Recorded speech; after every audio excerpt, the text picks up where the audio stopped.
This is LBC from Global, leading Britain's conversation with James O'Brien. 3 minutes after 10 is the time, and if ever there were a compelling case for making this programme compulsory listening, it was yesterday's programme, particularly the segments on Natalie Elphick's defection to the Labour Party. I don't know what you took away from it, if you were listening. If you weren't, I'll sum up briefly, because something has just happened in the last few minutes that speaks directly to the conclusions we arrived at. The line that I think, one of the lines that resonated most with me was the idea that Keir Starmer had given permission to Tory voters to vote Labour, which, if you are interested in winning power, is not only desirable but probably also necessary. And then there was a text from a listener called Lawrence, which just pointed out that the Labour Party has to speak to people that I might not like, because their vote is worth as much as mine and they've got as much right to be here voting as I have. So any thoughts or hopes, perhaps in some quarters, any hopes that the mixed reaction to Natalie Elphick's defection, which I think can be best described as a hold your nose moment for many traditional Labour voters and supporters, any hopes or fears that would introduce reservations to the party leadership have just been firmly scotched in Dover, where Natalie Elphick has just appeared behind the podium to introduce Yvette Cooper, the Shadow Home Secretary, who I presume, unless we're looking at one of the longest warm-ups in political history, I presume it will fall to Yvette Cooper to introduce Keir Starmer shortly. So there you've got the Dover MP, now Labour, briefly, because she's not standing at the next election, widely associated with particularly pungent opposition to immigration in general. I think that's fair to say, but the refugee crisis in particular, small boats in particular, essentially warming up the audience for Keir Starmer's looming speech about how his party will address the scourge of smuggling gangs. So, I mean, that is what I believe the kids call doubling down. Absolutely no sign there whatsoever that there are any reservations or conniptions in the mind of Keir Starmer over that defection yesterday. And the reason that I began the programme by blowing smoke up my own backside, or rather the contributors to yesterday's programme's backsides, collective backsides. No, I tell a lie, she's introduced someone else that's not Keir Starmer. But this isn't our conversation for the top of the show today. I'm just pointing out that conclusion we arrived at, in some cases perhaps reluctantly, that this was very, very good politics, has become impossible to resist. One thing I noticed on Twitter, and please don't start shouting at me, but some of the people who were keenest to denigrate Keir Starmer for accepting Natalie Elphick into the party were SNP supporters, which confused me slightly until I saw the polling this morning, which has seen Labour put a little bit of clear blue water between themselves and the SNP for the first time I can remember. And John in Reading quite rightly points out, no, James, the real highlight of the programme was Nicola Ethical. That was Rowan, the last caller of the day, getting his words a little bit jumbled up and accidentally inventing a new Viz character, Nicola Ethical. But I digress. Have you heard the booze?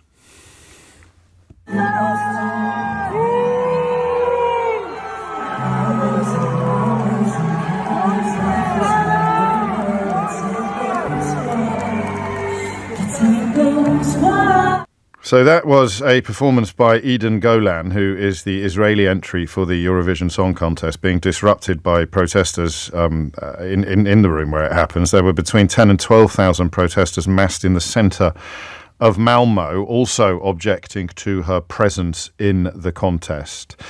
And I don't know that the likes of this have ever been seen before. Greta Thunberg was there, extending her remit lately from climate activism to broader political issues. Young people are leading well, I don't need to read her words to you. You can hear them for yourself.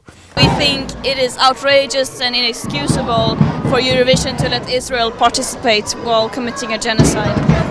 It's a song contest where Israel, a country that is currently committing a genocide in Gaza, are allowed to compete. When a country behaves in a way that is unacceptable, then Eurovision excludes them. So why not Israel?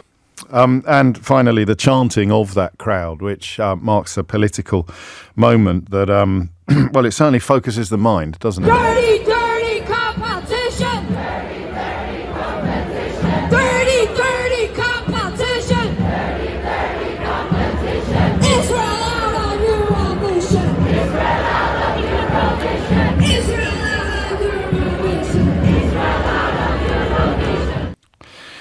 Gosh, Eurovision, historically quite a ridiculous contest. I think even Terry Wogan would struggle to inject much humour into this scenario, although I suspect if anybody could, it would be the late, great Sir Terry Wogan. I certainly won't try. What was the moment for you where you thought something fairly profound had shifted beneath your feet on this issue? And it will depend slightly on how closely you follow things, where you just thought, there is a detachment here. There is a detachment underway. I think, which two things. There's a specific moment for me as someone who's followed it from the United Kingdom, and that would be when Suella Braverman called them hate marches, which was such an obvious misrepresentation of the massive majority of people who were objecting to, in the strongest terms, the continuing slaughter of innocent people in Gaza. And to describe it as a hate march just struck me as a real moment of, probably in her case, quite deliberate detachment from observable reality. You can never be sure with this lot whether it's a deliberate detachment from observable reality or a consequence of epic ignorance. That was huge, I think, because it was such a dichotomy, such a divisive way to behave, and then of course to blame the police for I don't know, sort of small minorities of profoundly unpleasant people or positions being pursued on those enormous marches, to somehow claim that it was grounds to ban them altogether or that the police were somehow remiss, was deeply dangerous for a former Home Secretary.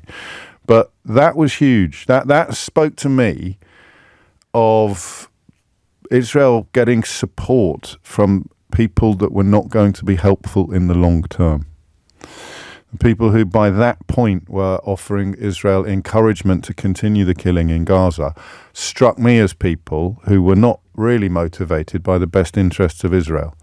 Some of them, I'm not saying this necessarily about Suella Braverman, but some of them, particularly on the sort of right wing of British media, seem to be more motivated by almost a form of relish at Muslims being killed in Gaza. And some of them, of course, had long and troubling histories of Islamophobia. So I think I said to you at the time, you need to be careful. You need to choose your friends very, very carefully at times like this, because the people who are applauding every tactical decision, applauding every move, applauding, in a sense, every death in Gaza are not necessarily the people who have your best interests at heart. Critical friends are crucial in times of crisis, and Israel didn't really do much to look after us, to look after what you might describe as critical friends.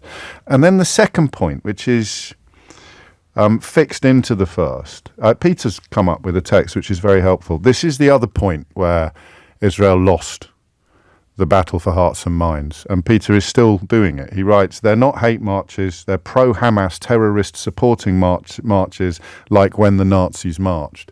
And that decision, which is obviously not Peter's, he's merely a seagull following the trawler, but that decision by the kind of people I've just described to try to depict everybody objecting to the killing in Gaza as somehow being supportive of Hamas, that was, I think, the final nail in the coffin of what you might call critical friendship of Israel. People recognizing not only the precariousness of their position, but also the importance of pursuing the perpetrators of the October the 7th attacks with no mercy, and recognizing the essential and unique status of the modern state of Israel, but simultaneously saying, please stop killing Palestinians now, especially the children, That to try to claim that position somehow constituted support for Hamas was a really tragic moment for critical friends of Israel. And that is a point that people like Peter, and I understand parts of the reason why, that was the point where people like Peter lost the support of everybody vaguely neutral, culminating, in one sense, because it's only one corner of the country, culminating in the scenes that we are seeing in Malmo at the moment. Two things: calling all of them hate marchers and claiming that everybody saying, please stop killing Palestinians, somehow was comfortable with the events of October the 7th or supported Hamas, was almost in some cases it was a deliberate display of contempt almost for international standards, let alone, of course, international law. But more than that, in the context of hearts and minds, it was the point at which this group of people said, I don't care about anything except our right to continue killing. And that is where Benjamin Netanyahu finds himself now, when he is talking about being quite happy to go it alone and not needing the support of anybody anywhere else in the world. That usually would be the point at which you stopped to wonder whether perhaps you'd got this wrong. But of course, if Netanyahu's motivation has absolutely nothing to do with what's happening on the ground in Gaza and everything to do with appeasing his far-right cabinet members who prop up his corrupted government, then of course no figure of deaths in Gaza is too high for him. But how scary all this is. It's coming up to 10:15. The conversation I want to have is actually about the Eurovision. I'm tempted just to throw open the phone lines and say, what do you see? How does this affect you? How significant do you think it is that the eyes of the world, because daft though it may seem to many of us, the Eurovision Song Contest is a huge issue. The European Broadcasting Union is, I presume, terrified about what's going to happen in the room. They are trying to ban flags, symbols, clothing, which I presume will extend to the scarf that's often associated with supporters of the Palestinian people. I'm never quite sure how to pronounce it. I think it's a kefir. Is it a kefir?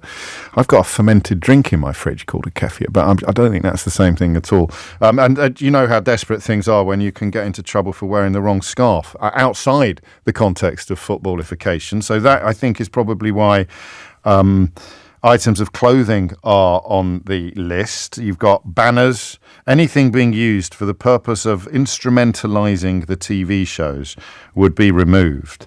And here's the really tricky thing.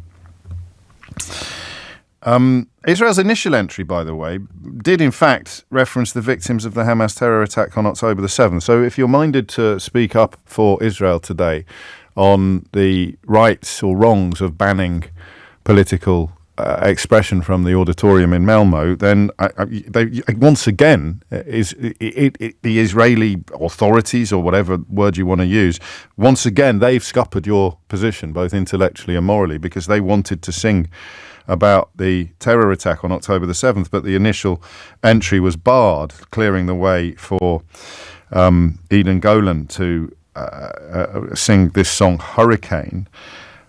And some people think the words dancing in the storm, I'm still broken from this hurricane, refer to October the 7th. But that's how art works.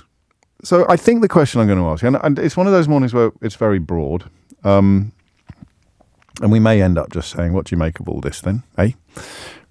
But I don't think that this organisation should have banned the Israeli entry. But at the same time, I think that entering and performing is going to do untold damage to what I would loosely describe as the Israeli cause. So riddle me that. Do you agree with either, neither, or both of those positions? You can't. Can you? Is there a case, a proper case? I mean, Greta Thunberg uses the word genocide, which is an exercise of free speech, of course, and it is her prerogative, but it's not a word that can be technically or legally applied. I think you'd struggle to make a case against calling what's happening in Gaza ethnic cleansing, a form of ethnic cleansing, but I and I think one of the ugliest things, actually, I'm going to add a third thing to the list of really crucial pivotal points, calling them hate marches, claiming that everybody saying please stop killing Palestinian babies is some sort of Hamas supporter. And then the third thing, of course, is the claim that if we really wanted to commit a genocide, or if Israel really wanted to commit a genocide, then it would. So you can't possibly call this a genocide because they've only killed 40,000 people. That is sophistry on an almost unbelievable level. But it is still true that I don't think you can legally or technically apply that term yet. So should the Israeli entry be performing? To which my answer is yes.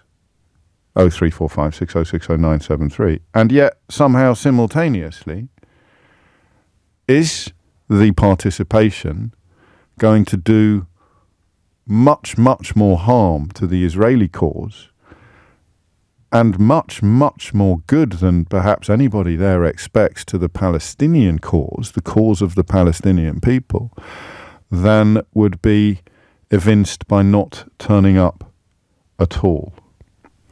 I'll answer this early because I don't want to waste a phone call on it. Jack writes, Russia was banned from Eurovision after the invasion of Ukraine. Why should Israel be treated any different to Russia? Because in the first instance, Israel is responding to a bloody and vicious terror attack on its own soil by going into Gaza. So the parallel, although popular, is puerile. I'm happy to clear that up, Jack. I won't put you in idiot's corner because a lot of people ask that question in good faith and I've now answered it. So don't waste tuppence ringing in to make that spurious analogy.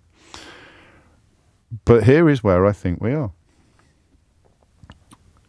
It would have been a mistake to ban them, but participating is really going to hurt them. 0345 6060 973 is the number that you need.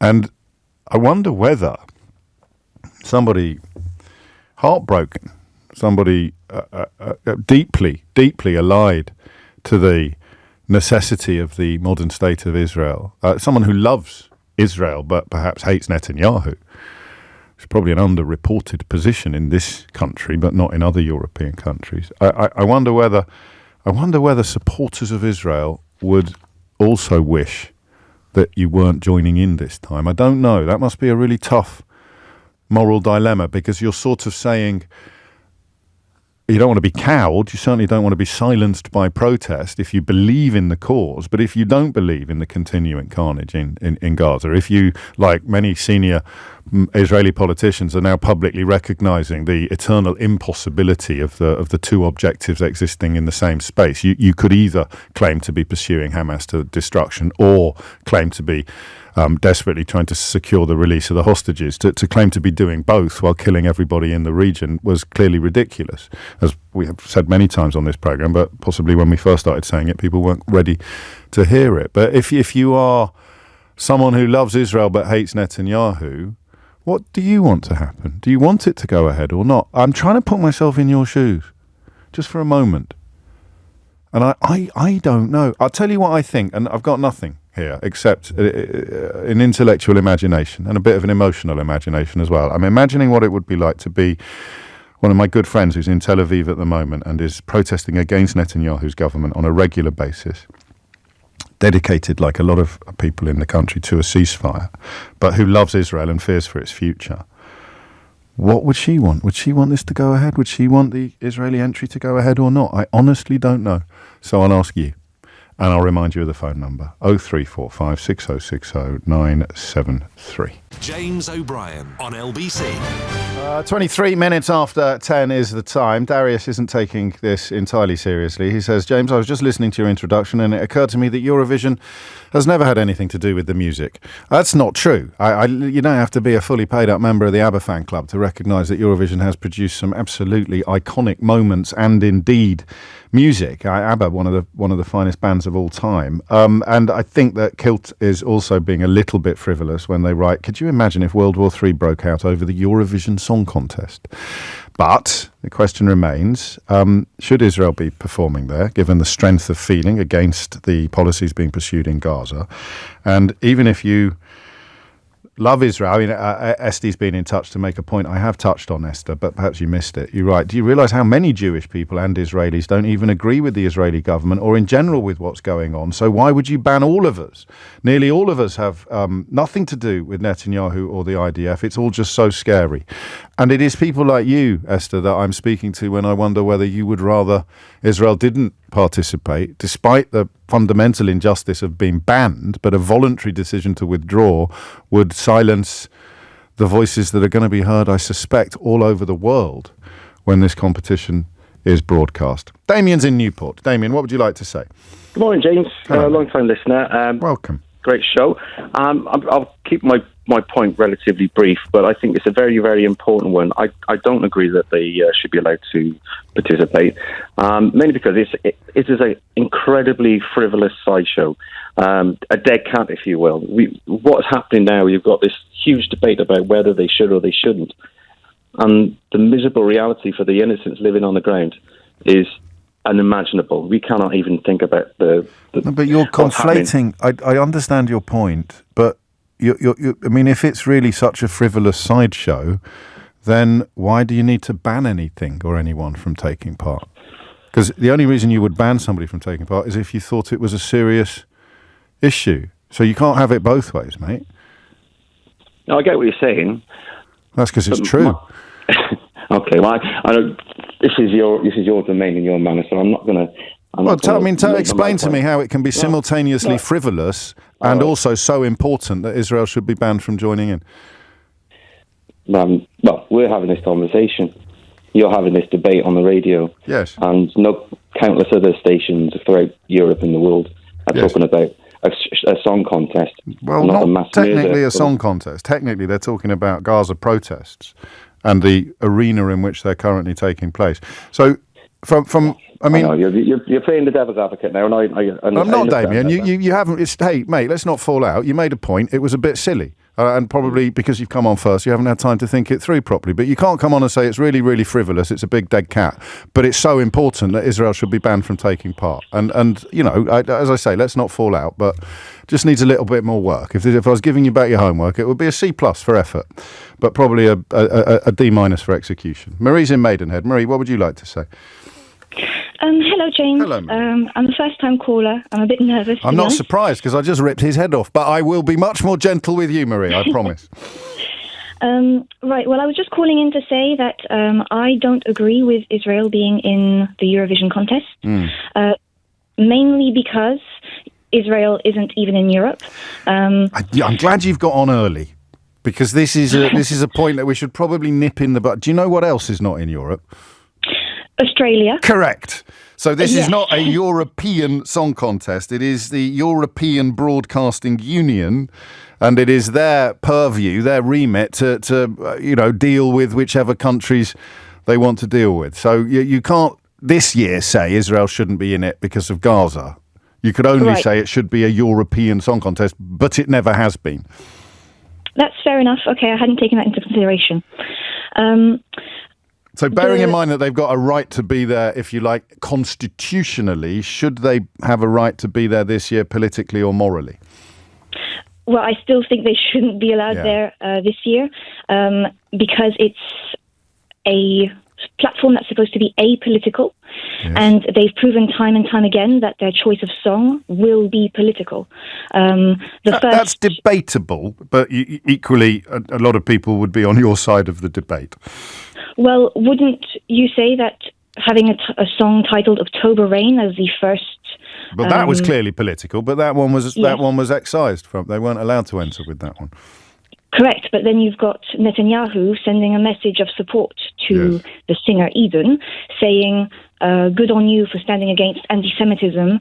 So he's essentially putting this as a moral standpoint. Saying, please stop killing Palestinian children is somehow an anti-Semitic position, which an awful lot of other people have taken up and run with. But that's why I think this is the worst case scenario for them, because now even people, if there are many, who haven't really been paying attention, everybody can recognise the fundamental idiocy, the repellent nature of claiming that everybody saying please stop killing Palestinian children is somehow engaging in an anti-Semitic campaign. It's going to do Israel much, much more harm than good, I think. Yep, and I think a country at war shouldn't perform at an event about unity and peace. Fundamentally, it doesn't fit the morals. So you'd ban Ukraine? I'm in one of those moods this morning, Marie, aren't I? I don't.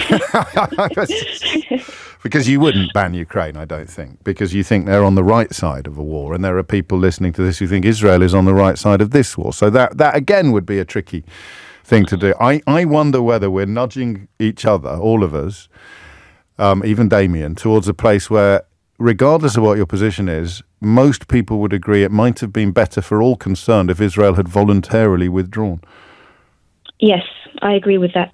Because it spares them the PR nightmare that is coming their way at 100 miles an hour. And PR nightmare is probably too mild a phrase to do it. And it would also involve what you describe as taking a particularly pungent political issue out of an environment, out of an arena in which such things, many believe, have no place. But the point that Marie makes very powerfully is that the original song was absolutely war propaganda. The original song was absolutely designed to portray Israel, even as they continue to kill on an unprecedented scale in Gaza, to portray Israel as the eternal victim. The lyrics included the phrases, "There's no air left to breathe, there is no place for me, they were all good children, each one of them," which of course leads me to the thing I've been saying to you since October the 8th.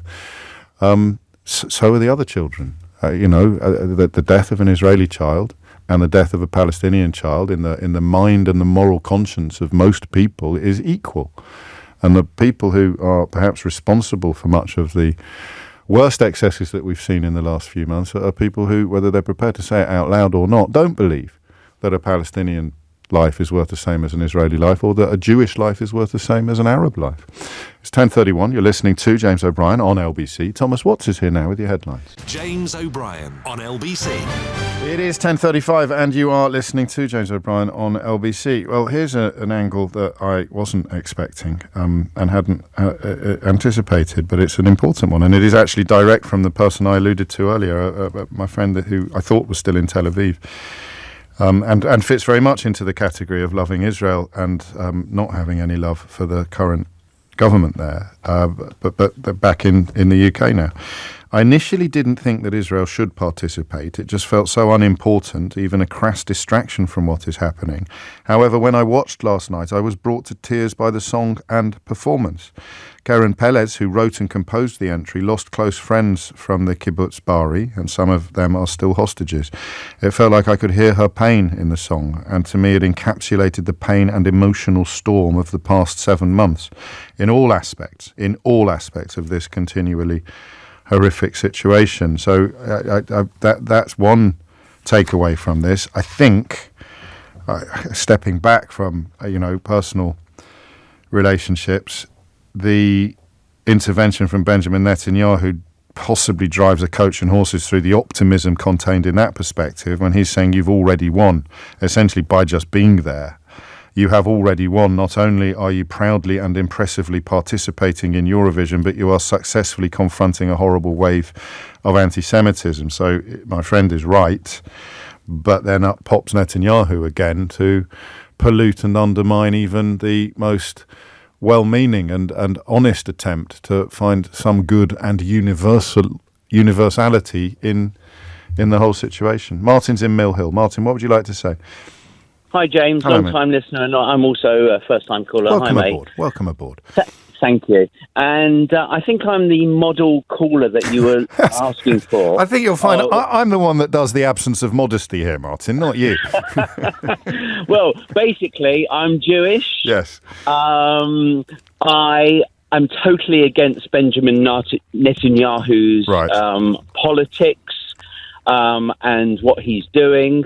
However, I'm also a Eurovision fan, and I've watched it forever. I'm old enough to remember 1978 with Hallelujah and that winning the Eurovision. Yeah. And it was a long time ago, and then they had another win with another song, and so they've participated in it for a long time. Yes. So the whole thing of Australia and should Israel be in it because of their location is a different point. It's a red herring. But the point exactly. But today's point and what you're asking is should Israel participate?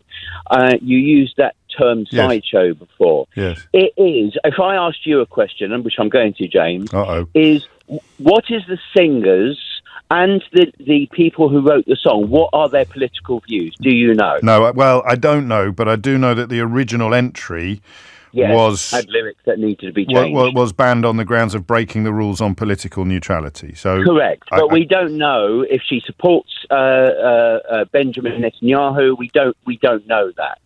So because it is a song contest, I am 100% certain that it should go ahead, and she should. Banning it, for example, as you maybe suggested, or maybe one or two of your callers. I don't think they should be banned at the moment, but it's a phone-in show, and I reserve the right to change my mind. Maybe one or two of your callers suggested it. For sure. Would rubber stamp and say we think Israel is wrong, and to me, that's not, you've been discussing this for the last 7 months. It's not a decision for the European Broadcasting Union to take. Exactly. Yeah, that's sensible. I am 100% in favour of Israel participating. I do feel sorry for the girl singing because I heard her semi-final where they booed and they, and I'll be watching tomorrow night, and I'm expecting them to get nil points. Right. Having said that, I think UK is going to get nil points. Well, that's a proud British tradition as well. So your loyalties, well, I've heard the song, James. Your loyalties won't be torn there. Just on one point, if I may. Go on. I mean, I love the fact. You're right. I mean, I hadn't even had the I didn't have the ambition to add that extra dimension. Someone who really, really loves Eurovision. I left it at someone who loves Israel but doesn't. I know. So that's the perfect. You're right. You were absolutely right. You're the holy grail of callers for this topic. But. Yeah.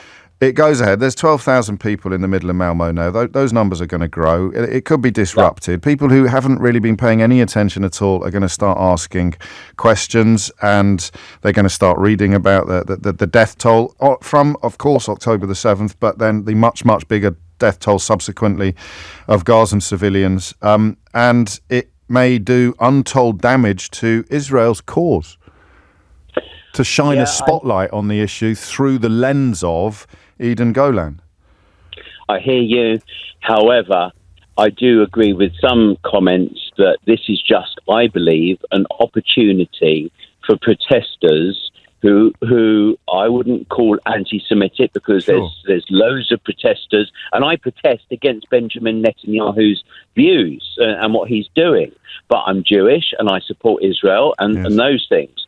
However, those people in Malmo calling for her to stop and Israel to be banned, there has to be some sort of, I'm not going to use the word anti-Semitism, anti-Semitism, but anti-Israel rhetoric, nothing to do with the bombing, because tomorrow night she's standing on a stage. Let's say that's true. There'd be 10 of them in the square, not 12,000. Yeah, but people... And it wouldn't be an international news story. And also, if they expressed anti-Semitic positions, they'd be arrested, which is a lot easier to achieve when they're tiny in number, a lot harder to achieve if they're hiding in a crowd of 12,000 people. Yeah, no, I hear you. But I'll be voting for Israel. I think it's a decent song. I think it's better than Ollie Alexander's one. I like it. You've brought us back to the really important matters here, Martin. You've brought us back to the really serious issues. Exactly. Waterloo, Hallelujah. There's been some classics and there's been some terrible ones. Pop it on a string. We could be here all day. Martin, thank you. Thank you for keeping your good humour as well in such a complex and difficult context. 10:41 is the time. Paul's in Manchester. Paul, what would you like to say? Hiya, James. Hello. Are you okay? I'm great, thanks. How are you? Yeah, not so bad, thank you. I want to disagree with that last caller, firstly. I think Ollie Alexander's song is brilliant, and I think the staging's brilliant. It's catchy, and it's probably one of our best entries in years. So I'm inclined to agree with you, but I felt that I'd been quite combative with all the callers so far today, so I let that one slide, Paul. Do you think there's a bit of homophobia at play when it comes to Ollie Alexander? I really don't know. So I really don't. But, I mean, not least because don't lead me into making stereotypical observations. But Martin's been following Eurovision since 1978, which speaks to someone who is a fan of the pageantry and, dare I say, campness, and therefore less likely than most to be indulging ever in homophobia. There might be some homophobia out there with regard to his entry, but I don't think we just heard any. I really don't. Oh no, I didn't mean that, gentlemen. Okay. I was just meaning generally because it's possible of the staging. It's possible, but if you're a homophobe tuning into the Eurovision Song Contest, you probably need to have a long, hard look at your life.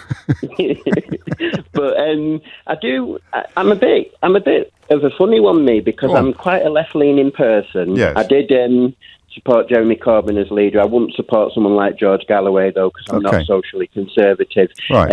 I'm a bit in the middle on all this, because both sides of this conflict are absolutely driving me mad. And I don't necessarily mean the people in the thick of it, that's different. Sure. But I mean You mean Hamas and the Israeli government?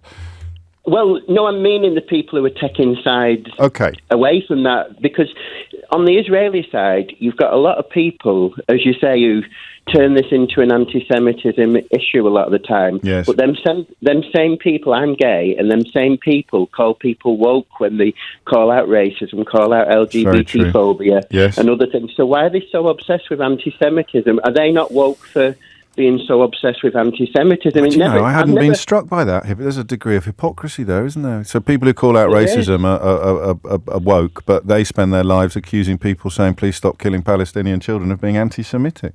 It's a strange That's one. what no one has ever said, that they're woke for that. And like I say, all the prejudices are wrong. But at the same time, being gay, I am also, especially after the way George Galloway was last weekend, he was disgusting. With Lewis Goodall. With Lewis and with Aaron Bastani. The interview that he gave, yes. Yeah, I mean, he's proved that there's a lot of people on the Palestinian side who are LGBT phobic. So, well, he's proved that there's at least one person who has come across that way. I don't know that we can necessarily tar too many people with the George Galloway brush, but yeah, your point. I mean, your point is pertinent. It's valid. I'm going to steer you back to Malmo. Should they be there? And if they are there, is it going to do more harm than good to what I'm loosely describing this morning as the Israeli cause?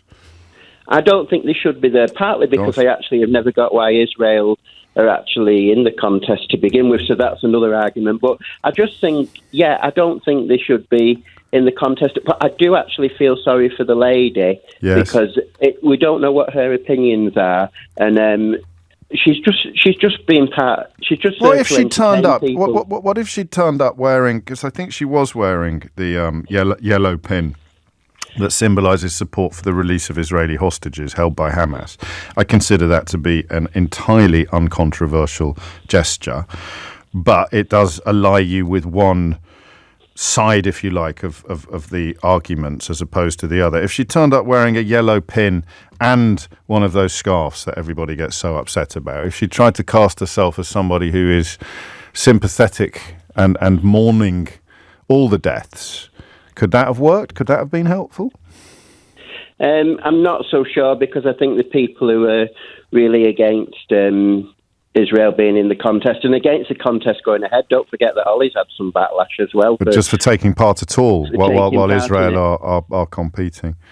They're so unreasonable in one sense, because you're right. If we stopped, like I said, going back to me and my life, if you stopped everything because of LGBT phobia, you'd have a lot less entertainment in the world. You wouldn't have football possibly and things like that. So I do think we've got to have a bit. As I say, I'm a left-leaning person, but I'm finding in this argument I'm somewhere in the middle, because and you've expressed it really brilliantly. You've expressed it well. I am as well, in a way, because I don't think they should be banned from it. But I do wonder whether the utilitarian greater good for everybody would be achieved by a voluntary withdrawal. But I don't know. I certainly wouldn't put any money on that or bet my house on it or anything like that. But the freedom, Paul, to not be entirely sure what you think is one that I think is undervalued sometimes, isn't it? Yeah, and like I said, I just think I think what you said about turning up with two symbols, that would be good actually, because I think that's where everyone should be, and the people, a lot of. But then Benjamin Netanyahu would probably disown her. Well, but like I said, she's being reasonable. It's about a two-state solution. That's a reasonable angle to come from with all this, as far as I'm concerned. Both countries matter. The people in both countries matter. And people who are heavy on either side, heavy's a good they're word. Both at fault, I think. I think you've really made it. I think that's a really important position you've expressed. And I also like the fact that you've reminded us that really we should all be getting behind Ollie Alexander, shouldn't we, on this one? And cheering him to the rafters. Well, he was brilliant in It's a Sin as well. I don't know whether you saw that one. I see it. It was one of the best things I've seen on television ever. Absolutely supreme piece of filmmaking. Beautiful television, wasn't it? Bucks Fizz have actually been slagging the song off, and I just think, actually, I'm not just saying this. Hang on, mate. Listen, I can deal with the Middle East. I can deal with the Gaza-Israel conflict, but I don't know that I've got the stones to go into a Bucks Fizz slagging off the Ollie Alexander entry. I don't know. That is too. That for me, that water is too hot, Paul. That is too. Also, what is Bucks Fizz these days? I mean, do we even know? The lineup has changed, and there's disputes over the ownership. All manner of If I'd known that was coming, Paul, I might have cut you off a little earlier. It's 10:48. James O'Brien on LBC. 10:52 is the time. Two texts that I think rather perfectly highlight the extremities of this conversation. Nazia writes, if the Israeli entry had an ounce of integrity, they would step down and not perform. And Matt writes, if Israel won't withdraw from Rafah, they ain't going to withdraw from a singing competition. Both of which I think is true. Let me add something a little underreported to the mix. Something you may not be aware of, and that is the fact that Karen Pelez, the composer of the song, has a fairly long track record of being a fierce critic of Benjamin Netanyahu and has performed in protests against his government in the past. Eden Golan's views are not really known, and indeed if they were, and they were strong, it may have compromised her ability to take part, just as the original choice of song was deemed unacceptable by the European Broadcasting Union. But the fact that the song has been written by a fierce critic of Benjamin Netanyahu is an added dimension, let us say, to this conversation. And I think Jeff in Brighton is about to add another one. Jeff, what would you like to say? Hi, James. Hello, that is actually really interesting. It is, isn't it? I was just going to say, Eden Golan, I believe, in Israel, as you probably know, conscription into the IDF We spoke to a remarkable young lady last month who gets routinely jailed for refusing to sign up for not to sign up, for refusing to do her national service. That's right.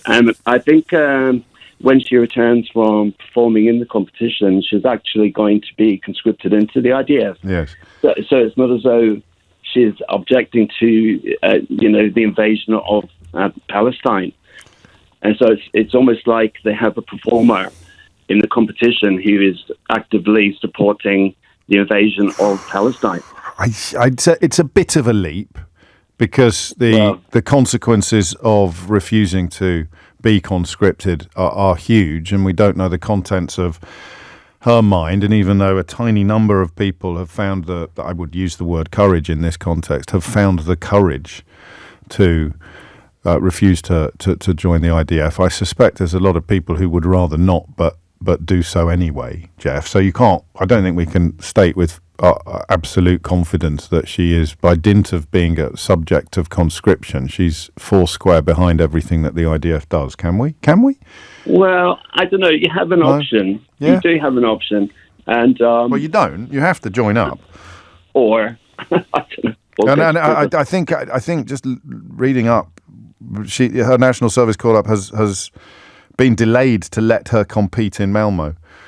Yeah. So, I mean, you could argue, and Gabby Hinsliff makes this point in The Guardian today, that she is being held more publicly accountable for the conduct of this war as a singer than she ever would have been as a soldier. So there's possibly a different reading of the fact that you've brought to the table, which puts the situation in a completely different light. At risk of being simplistic, let me steer you back to the central question this hour, which is, should the European Broadcasting Union have pulled the plug and banned them? Well, I was really happy myself when Russia, I know, when Russia was banned from the competition because of what they did to Israel. Well, they did to Ukraine, which was not a retaliation, though, as we've established earlier. But I can't prevent you from seeing an equivalence there, even if I don't see it myself. Yeah, I mean, we don't know what happened. I mean, I'm going to. We do know what happened. We know that Russia invaded Ukraine unprovoked, and we know that Israel has gone into Gaza provoked. You might not think it's a massive distinction to draw, but it's a real one.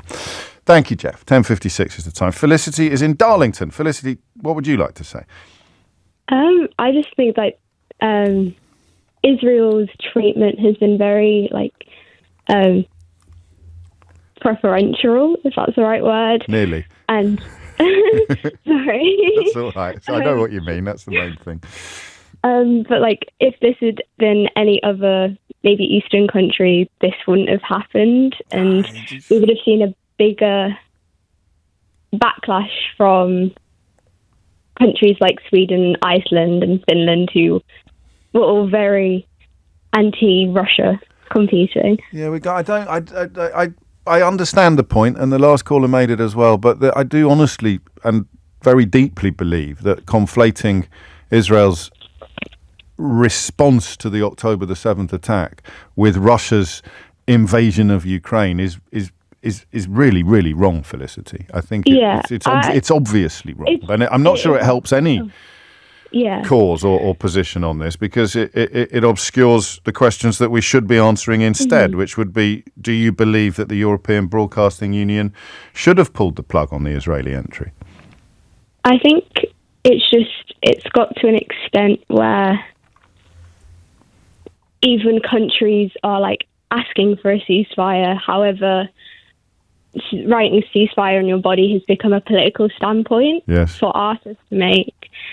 Bambi-Fug, like, it was in Irish Sanskrit. Like, who's going to be able to read that? Like, I think it's the level of censorship they've gone to protect their standpoint, which means that Israel's participation in the contest has been made political by events. Can I ask you a slightly patronising question? Yeah. Thanks. Are you here as a close watcher of Middle Eastern matters, a close watcher of Eurovision matters, or a close watcher of both? Very much both. I thought so, because you know stuff I didn't know, and you speak about both sides. I mean, because that's what we've missed this morning before your call, is the absolute interplay of the two issues. You need to take the song contest seriously. The first caller suggested that we shouldn't, but you need to, in order to understand the seriousness of the rest of the conversation. Yeah, I think it's just, like, they have made their position on wanting to participate in this contest to be a political point. Well, whether or not with the original choice of song, that you could argue that, but I know you were waiting to come on before. I learned, I was about to say revealed, but before I learned that the composer of the song has a very strong record of being a fierce critic of Benjamin Netanyahu. So I think the danger, it's a danger to which we've all been susceptible this morning, is of saying Israel and including in that umbrella, under that umbrella, you have both Benjamin Netanyahu, Itamar Ben-Gvir, Eden Golan, the singer, and Karen Perez, the composer of the song, and they probably wouldn't agree with each other about anything, the four of them, and yet we inevitably lump them all together. It is going ahead, and I guess you'll be watching. James O'Brien on LBC. 3 minutes after 11 is the time. A complete change of pace now, and we are going to do one of those phone-ins where I'm quite prescriptive about who can and cannot contribute. Don't worry if you think that sounds a bit unfair, because everyone ignores me anyway. I mean, you think I get ignored at work, let alone on the switchboard. No one pays the bill. I get ignored at home. I get ignored at work. The only time I feel seen is when I'm on stage at a book promotion event, and thankfully there's one of those in Sheffield tonight. But I don't. The rest of the time, no one pays the blindest bit of attention to my polite requests for acquiescence. But I do think that the perspective from which you answer the next question is going to be absolutely key. And we will be hearing from Natasha Clark this hour about the speech that Keir Starmer has given in Dover alongside Natalie Elphicke, hold your nose, about the continuing controversy, if that's the correct word, of small boats crossings. But before all of that, here is a story that, if we had come top of this chart, I think it would be headline news. Okay? It's a survey of, I think, 71 countries. It's a huge survey looking at all corners of the globe. And if we had come top, I think it would be in all the bulletins. I think it would be top of the charts. I think it would be used by Conservatives to claim that they were doing a bang-up job, despite all the evidence to the contrary, and I think you would already be aware of it. Do you know what it is that I'm talking about? Unless you have read one columnist in one newspaper this morning, I don't think you will. Or, of course, unless you follow the Global Mind Project and its Mental State of the World report, which provides a sort of annual snapshot of trends and insights on the mental well-being of internet-enabled populations around the globe. 500,000 respondents, 13 languages, 71 countries, 9 regions. Data is collected on an absolutely gargantuan scale, and it addresses 2 central issues: the average mental health, the basic self reporting of mental well-being. How do you rate your mental well-being? And also the percentage of people who describe themselves as being distressed and or struggling with their mental health. So if we were coming top of these lists, we'd be dancing in the streets, wouldn't we? Wouldn't we? Yes, we would. Where do you think we've come? Where do you think the United Kingdom has come on these 2 measures? The first, which looks at the overall measure of mental health, so how we rate our own mental well-being. Where do you think we've come compared to 70 other countries? And the second, where do you think we've come compared to 70 other countries when it comes to stating whether or not we feel distressed or are struggling with our mental health? Go on, have a guess. There's 71 countries. Where do you think we came? We came 70th on the first one and last on the second. We just nudged Uzbekistan into the bottom slot on the overall mental health question, the overall mental well-being question. But Uzbekistan rocketed up the charts to number 67 and left us at 71 when it came to the question of how many people here feel distressed or are struggling. I think I might take a little moment just to let that sink in. I want you to let that percolate. It's one of those words I mispronounce, I think. You keep telling me off. I always say percolate, but it's actually percolate. I'm going to let it percolate through your consciousness. Can you feel this story, this statistic percolating through your consciousness? Good. Because it's mad, right? This is the United Kingdom. So, still top 5 or 6 economies in the world, which perhaps is part of the problem. They keep telling us that as if it's supposed to make us feel better, even as we hear stories yesterday from teachers who've got hungry children in their classrooms. But we are technically one of the top economies in the world.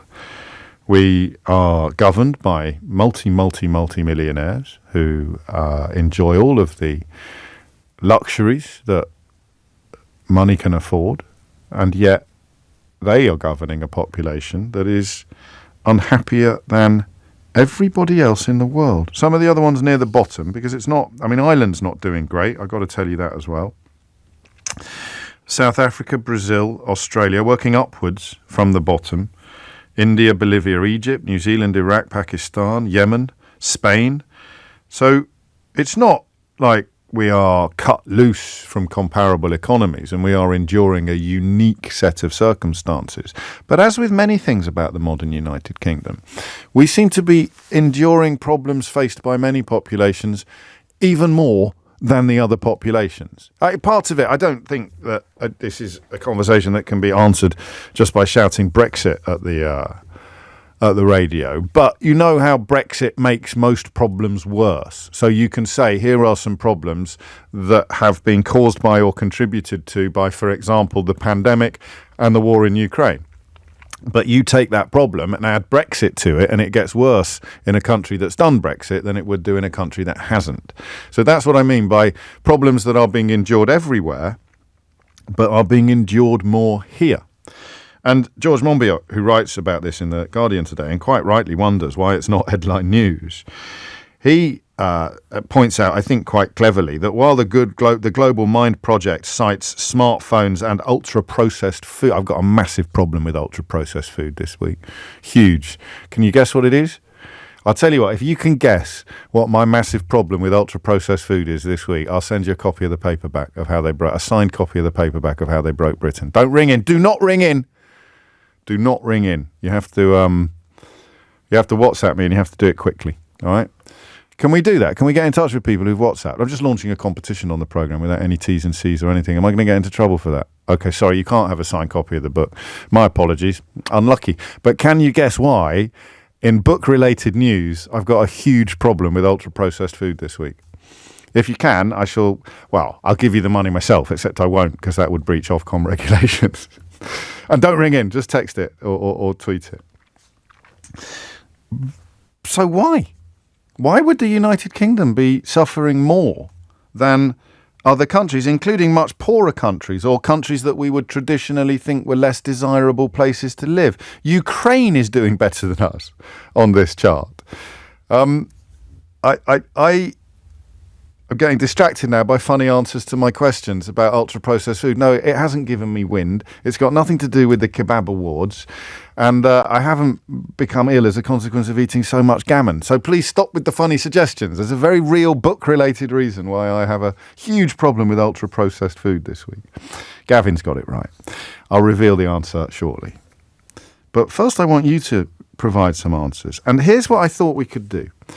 One of the great injustices of this programme's continuing success is that people listening outside the United Kingdom do not get counted as listeners. So my enormous audience in Ulaanbaatar is as nothing when it comes to setting advertising rates or deciding how much money I'm going to be given at the end of the year. You don't get counted if you're listening overseas. But one thing we discovered during the pandemic and during the aftermath of Brexit was that we have enormous numbers of people living in countries that are not part of the United Kingdom. And we also, obviously, and much more obviously, we have lots of people listening who have not always lived in the United Kingdom. And those, I think, are the two constituencies that I'd like to start with this hour. So you are living abroad, either as a Brit abroad or as someone who has spent a lot of time in the United Kingdom. What I'm essentially saying is that you need to be able to straddle the story in the way that I cannot. I have only ever lived here. So I cannot make a meaningful comparison with anywhere else. Or indeed, and I don't think anyone's going to fit into this category. If they do, you get a Ray Liotta everywhere else. Someone who has lived or spent time in all 71 of these countries. Can we reserve a VIP lane for anybody who has spent time in all 71 of these countries and can tell us categorically why the United Kingdom is at the bottom of one table, people reporting distress or struggle with regard to their own mental health, and above only Uzbekistan on the overall question of mental well-being. So what is it about the United Kingdom in 2023, which is when the survey was conducted? It'd be nice if you took it seriously. I don't want you to say, I think it's all because of Jacob Rees-Mogg, because I mean, he might be a contributory factor, but he's unlikely to be the beginning and the end of the reason why we are the most mentally struggling country on the planet. Why do you think it is? Drawing upon your knowledge of and perspective from 2 different places or 3 different places. You've lived here, but you've also lived somewhere else. Why do you think the people here report worse mental health and more mental struggle than any other country in the world? I really want you to have a think about that, and I really want you to give me an answer. And I'm not obviously excluding people who haven't spent time in other countries, because, you know, I've got opinions. You may have noticed. I just haven't chosen to share them yet on this particular issue, because I am, in this interest, more interested in yours. What do you think explains the fact that the biggest international survey of mental well-being has got the United Kingdom bottom or second bottom on the 2 crucial measures of well-being? Why? What are we collectively doing wrong, or what is being done to us? What makes us different from all of the other countries on the list? 0345 6060 973.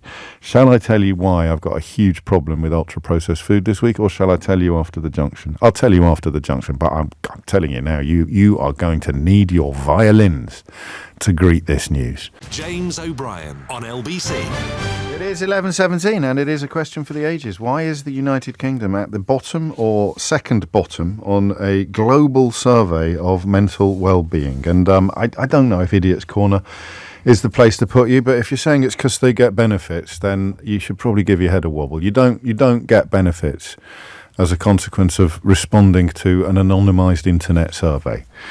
But, you crack on. And the answer to the question, David Hill got it right. A few of you got it right, actually, which is slightly... Kathy almost got it right. She said, has the ultra-processed food cookbook outsold yours? But no. It is indeed a book called Ultra-Processed Food by Christopher Van Tullecken, which has kept my latest effort off the top of the paperback charts in its second week of release, which I'm absolutely bloody livid about. I'm not going to lie to you. All right, it's very important. Don't eat ultra-processed food. But my kids need shoes, And a number one thing, that stays with you for life. And this ultra-processed food bite, I was battered with the hard back. Air fryers to the left of me, Rory bloody Stewart to the right of me. I thought the paperback might just slide in. Some bloke writing about Japan was number one last week. I got a very creditable number two. I thought I might just do a Steve Ovett and sneak past Seb Coe's shoulder. And I did. I overtook him. But then Christopher Van Tullecken comes in with his ultra-processed food book and keeps me in second place. So I hope you're happy, Christopher Van Tullecken. It's 19 minutes after 11. And ultra-processed food is one of the things on the list of suggestions as to why we would be so low on these lists. But I want your suggestions. Paul's in Barcelona. Paul, what would you like to say? Hello. Yes, I left the UK 9 years ago. Yes. Because of my mental health. Really? Tell me more. So, actually, first of all, try before you tell me more, try and sort your phone line out. It sounds like you've got a balaclava helmet on, which in Barcelona at the moment is unlikely. Can we do anything about that? I don't know if you've muffled it a bit or put me on speed. Hello? No, it's still awful. We'll come back to you in just a second, all right? Stay there, Paul. Don't go anywhere. Nivi's in Boreham Wood. What would you like to say, Nivi? Hi. Hello. So I lived in Israel, I lived in Singapore, and lived in England. Yes. The weather in England is really difficult to deal with. A lot of getting dark, that's not easy. In the cold. There are places on this list that have 20 hours of night time. It's something a little about the mentality. Yes. When you ask someone, how was your day? And the normal answer is not bad, right? Not bad, yes. It's always like it has a beginning of negativity inside it. It's not like it was amazing, it was great, not bad, it was okay. All right, so what happens in Singapore when someone says, how was your day? They say, okay, with a really big smile. Oh, really? So there is genuinely a little bit more positive engagement, even if you're not getting... Because the last thing I really want, if I ask you how your day was, Nivi, and this may be part of the problem, the last thing I really want is for you to actually tell me. For you to actually say, well, breakfast was a bit of a disaster. My Pop-Tarts burnt my fingers. But you do. There's more warmth in the engagements or something like that. I guess there's more warmth. People are not afraid to show. Like in England, you don't go into different topics because you don't want to offend anyone. True. And you don't want to gloat, and it's there's something nice about it, but at the same time, it doesn't let people. Say I'm really good, I'm really bad. So we don't talk about we don't talk about any feelings. So we don't, which will then include, because we bottle up bad feelings, but we don't talk about good feelings either, which just creates a sort of pressure cooker mentality, perhaps. Yeah, and like the NHS with the state of it now, that there's not a lot of prevention. So even when you have a problem, the NHS has a really big waiting list. So when you need help, you can't get it, and it's just. Yeah, it's really hard. That's going to be a big part of it. Even in countries that have got inferior health services, they would have grown up with that and known it. But to feel that your health service is worse than it was before, that's a particular problem, isn't it? Yeah. That's a particular issue. In Singapore, going to accessing sports facilities, I think going to the swimming pool was something like 80p. Go to a really nice facility. Money's going to come up a lot. Where were you happiest? Israel, Singapore, or Boreham Wood? I think in Singapore was my happy place. But as a mum to 3 kids and having affordable help and good weather, and it was really easy. Yes, okay. I mean, there'll be downsides. I'm sure that people will be bombarding me soon with tales of injustice in the streets of Singapore, but we speak as we find, Nivi, and that is what this survey does.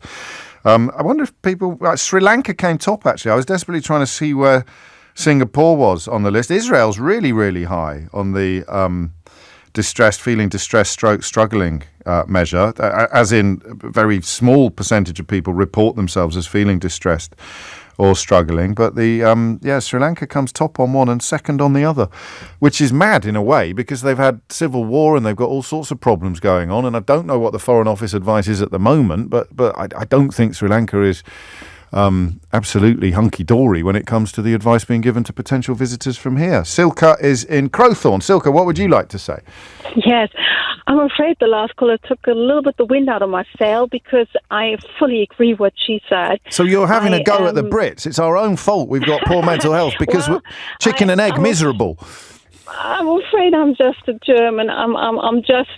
Yeah, okay. I'm not even the UK. So I'm born in Germany, and I mean the Germans, obviously they don't have the most welcoming nature. No. Historically, in some places, and I lived in South Africa for a long time. My husband is South African, in fact, and I have the feeling that even in Germany, and especially in South Africa, people, they are so much more welcoming. And when they welcome you, they do that with absolutely open arms. There is no buts and knickers. There's nothing. Knickers? And knickers as in like sort of little detractors. Oh, okay, yes. Nitpickers. Who use this or use that. Yeah, sorry. Not knickers. We've got plenty of knickers. There's no knickers. We got knickers coming out of our ears in this country. We've got no shortage of knickers. That's what Marks and Spencer's is for. No. But the thing is, and like she said, it seems to be not great, but it's not bad, and there is no absolute distinguish between something is not going great or something is going absolutely fine. I can't remember since 2009, so when we came to the UK, we always invite our neighbours. We have an open house. We have barbecues. We call them braais. Yes. And we invite people. We've not once been invited back by our neighbours, which we thought is bizarre. It's absolutely bizarre. What did you serve? I don't know. South African food. Is that the problem, maybe? It could be the problem. Yeah. Or maybe, because barbecuing is much more popular in the Southern Hemisphere, you may have put them to shame. And they don't want to invite you back because their own efforts will be so poor in comparison. It is an art in South Africa. My husband actually puts it to an art. You see, that's what's happened. We call it braaiing, and braaiing is something which, I mean... Do you have any pampas grass in your front garden? No, but we have a palm tree or two. Okay. Because, I mean, there was a rumour some years ago that having pampas grass in your front garden meant that you were swingers. And the neighbours might have thought that you were inviting them round for a spot of wife swapping, and that would put them off. I imagine. Well, it might not, Silke. Oh. I mean, but you said they haven't invited you back, so it's not that then. No. So they're friendly with us. Not saying that we're not friends with them, but it doesn't seem to be this mentality. We're closed off. The open arm mentality, which I know from South Africa, and I have to say, I don't want to die in the UK. As soon as I retire, and my husband will retire, we're probably going to move back to South Africa. And because the people, I don't know whether this explains. I mean, this is the chicken and egg issue that you've cited so perfectly. Is that is the mental health anguish a consequence of being closed off, or is being closed off a consequence of the mental health anguish? I honestly don't know what came first, but I think they must be related to each other. Some brilliant suggestions coming in via other media as well. It's public schools and the stiff upper lip, James. Which ties in with the idea of being repressed, a repressed nation. But I think younger people talk about their feelings much, much, much more than older generations. And they're some of the worst affected cohorts in the statistics that we're looking at. And remember, it has to be peculiarly British. The answer has to be peculiar to Britain, because although lots and lots of other countries will have all of the same issues or problems, or most of the same issues or problems, we're coming bottom. From Crowthorne to Cornwall, Liz is in Truro. Liz, what would you like to say? Hi, James. Hello. Put it in perspective. I lived overseas for 10 years, Hong Kong, Singapore and Australia, and we actually chose to come back to the UK because I think before we went out there, we were misguided and thought, oh, everywhere's wonderful. Look at the shows with Australia. You live on the beach, you have a wonderful time, sunshine. It's not until you're actually living in these countries that you actually realise actually, the UK's pretty good. And I do think there's a bit of an inherent half glass full mentality with the Brits. Yes. Myself included on occasion. Of course, absolutely. But we really saw it when we lived elsewhere. And then you think, actually, it's not all bad. We moan about the NHS. Believe me, when you're overseas, you pay for everything. You pay for every single thing. And it makes you appreciate how good things are over here, even when they're bad. So I think that's one of the things. Even when you look online and you live overseas and you hanker after the good old days, the British corner shop online as an example, and there's plenty of other things. Yes. They all sell old-fashioned sweets. Yes, all the things that took us back to the 70s. So you're comparing UK 2024 with other places where you live 2024, and everyone here is comparing UK 2024 with UK 1984 or 1974. It's like we're a nation of people reading the Facebook post about drinking water directly from the hose pipe and thinking that somehow life was better then, when it probably wasn't, but some things felt better. No. And we feel like a declining nation, but you're not going to feel that if you're comparing us to other nations. Absolutely. Look how popular those Facebook pages are. Yeah, I know. They're ridiculous. The children of the 70s or whatever. They're ridiculous, though. Exactly, because people long for those days. And that's leaving Brexit. the doors open. That's Brexit. That's Brexit. Yeah, exactly. You made me think of Margate. I know you're in Cornwall. But I think you can live with the competition. We've got the sun here. All right, don't rub it in.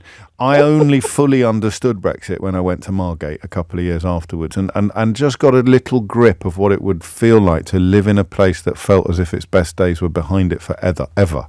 I mean, no criticism of Margate at all. I think it's a really nice place. But that sense, if you see Margate, it's full of reminders of when it was the Riviera of the United Kingdom. It was a glamour spot for the whole world in some cases. Some of the chefs and the hoteliers that set up business in Margate and invited the great and the good and the aristocrats, and everything from the wrought iron bandstands, everything feels like it used to be better. I wonder if we're living through the Margateification of the whole United Kingdom at the moment. But of course, if you were comparing it to other countries as opposed to the past, you'd probably be arriving in a very different place. Staying in Kent after this, from Margate to Deal, in fact, because that is where Keir Starmer has just given a speech about what Labour will do with regard to the so-called small boats, and he did it on a lectern that was shared with Natalie Elphicke and Yvette Cooper, two politicians who I can't imagine ever thought that they would find themselves singing from the same hymn sheet, let alone in public and on live radio. So that will be up next. Before that, Thomas Watts has your headlines. James O'Brien on LBC. 11:34 is the time. Interesting to hear perspectives from people who have spent time in other countries, all of whom... No, not Liz Inchoro, sorry. Liz Inchoro being a Brit previously abroad, and then non-Brits who are here now but have previously lived abroad. And the first thing that emerges is a sort of sense of personal misery. Whether it is confected, affected or created, I do not know. But the idea that the UK is bottom of these mental well-being charts because almost of a self-perpetuating unhappiness is fascinating to me. I thought it would be much more external factors, and I'm sure it will when we return to the phones. But before that, Natasha Clark has the delight of being in Deal today, where Keir Starmer has just given a speech. Just to begin at the very beginning, was it a surprise, Natasha, when Natalie Elphicke opened up proceedings from the lectern that Keir Starmer would subsequently stand behind? Morning, James. I think all of us were suspecting that we were going to hear from Natalie Elphicke this morning, but we weren't expecting her to be the one introducing him on the stage alongside Labour's Shadow Home Secretary Yvette Cooper and the person that hopes to be taking over from Natalie in just a few months' time, the prospective parliamentary candidate Mike Tapp was there as well. And look, they were all smiles on the stage, but it appeared very awkward. The three of them, four of them, sort of awkwardly looking at each other, all smiles for the cameras, and I'm sure you'll see all of those pictures plastered all over the newspapers tomorrow. But yes, very awkward. She turned up and saying that she thinks that Rishi Sunak has failed on small boats and now that he can't be trusted. And also, I suppose, Keir Starmer showing that he's not remotely troubled by dissent in the ranks or media attempts to make a defection from the Tories more about who was being defected to than who was being defected from. This is a sort of doubling down upon the politics of it. absolutely doubling down, and actually who's asked at the very end a question from another journalist who asked, well, where is your line, Keir Starmer? Who would you not be prepared to have in the party? And you sort of chuckled, and someone else I think said, what about the people that you would be prepared to have from the Conservatives? He said, there'd be a very long list of people that could defect to the Labour Party. But they asked him as well, does that mean you want Nigel Farage in the party? And his answer was really very careful there. He didn't say that Nigel Farage would not be welcome. He just said that Nigel Farage probably wouldn't want to join the Labour Party at all. So that a very interesting, crafty response from Starmer there. He clearly wants to be seen to be the guy that's saying, look, Labour Party has changed. I'm reaching out across the political spectrum to people with lots of different views. And he's being very careful not to alienate people who might have voted Conservative. And we've been hearing UKIP from the region all morning talking about this. So he's giving permission even to people who voted UKIP to vote Labour at the next general election. I think that's a part of the analysis. I'm glad you've raised it, that a lot of other commentators are missing. But we should talk about what was actually in his speech, shouldn't we? Yes, so he was there essentially to lay out what he would do differently if Labour win the next election, if he's lucky enough to get those keys to Downing Street. He essentially said that he would scrap the Rwanda policy, which we already knew, but this is a bit more detail, a bit more meat on the bones about what he's going to do differently. It was also quite a visionary speech, actually. I think we learned quite a lot about what the government that Keir Starmer might lead if he does win the next election. He promised not to do gimmicks anymore like Rwanda, and that was going to be scrapped, he said, as quickly as possible. I dragged my party away from the allure of gesture politics, and I will do exactly the same to Westminster. No more gimmicks. The character of politics will change. And through that, we will deliver higher growth, safer streets, an NHS back on its feet, more opportunity in your community, cheaper bills in your home, and secure borders for our nation.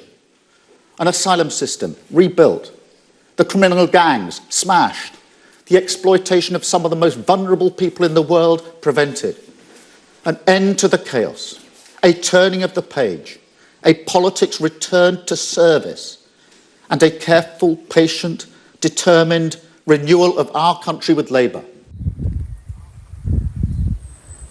So that was Sir Keir Starmer today speaking in Dover. He essentially said that he would introduce new powers to help clamp down on the people smugglers that are allowing these dangerous crossings.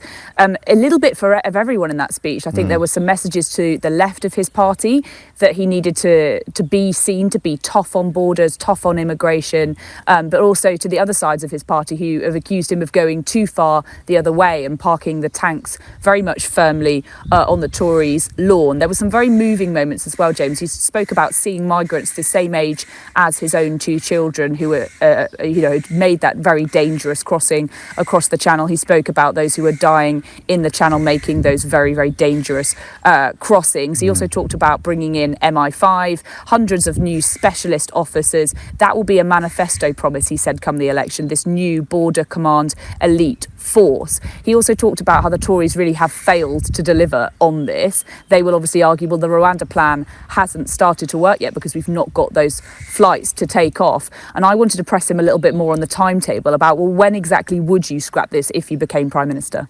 Natasha from LBC. Can I just push you on the timetable for this? You've just said you're going to scrap the Rwanda plan. Is this going to be in your first 100 days? And just on the reaction from your own MPs to Natalie Elphick's defection, it's been one of shock and anger for a lot of MPs. Jess Phillips has said it's like being punched in the gut. One MP is reported to have cried at the news. Are you concerned that she makes you a very easy target for Tory political attacks and makes you look like a man that doesn't stand for anything? Firstly on the timetable, look, we're going to get rid of the policy straight away. I'm not going to continue a policy I don't think is going to work, which is going to cost a fortune. I'd rather use the money that's being thrown at the Rwanda scheme and put it behind the command that we want to set up. And the command can be set up very, very quickly as well. It doesn't require primary legislation. Some of the powers I've outlined are already in primary legislation. Others will require some legislation, which I think we can pass very quickly. So I see this as a very fast timetable to get this off the ground. And in relation to Natalie, look, this is a very important and significant crossing of the floor for the reasons that Natalie has set out. And I think anybody reading the words she said this morning would be persuaded that this is a very significant thing. That was Keir Starmer answering my questions on exactly when he was going to scrap the Rwanda policy. He said he was going to do that as soon as possible when he gets into power, which is very interesting because he's going to have something to replace it with. And in another answer to another journalist's question, he also admitted something very interesting, was that if the Tories are successful in getting these flights off to Rwanda and they do put people on them and send them over to Rwanda, a future Labour government would not be taking any of them back if he got into power. So that's really interesting that he thinks that essentially Rwanda is an unsafe country, but he won't take people back from there if he does enter power at a time where those flights are already taking off. And that's going to be a real problem that the Labour Party are going to have to grapple with in the next couple of months ahead of the election. What happens if the planes do work? But equally, how will you dismantle a policy which the Tories are already starting to put in place now? We're not waiting for another clip there.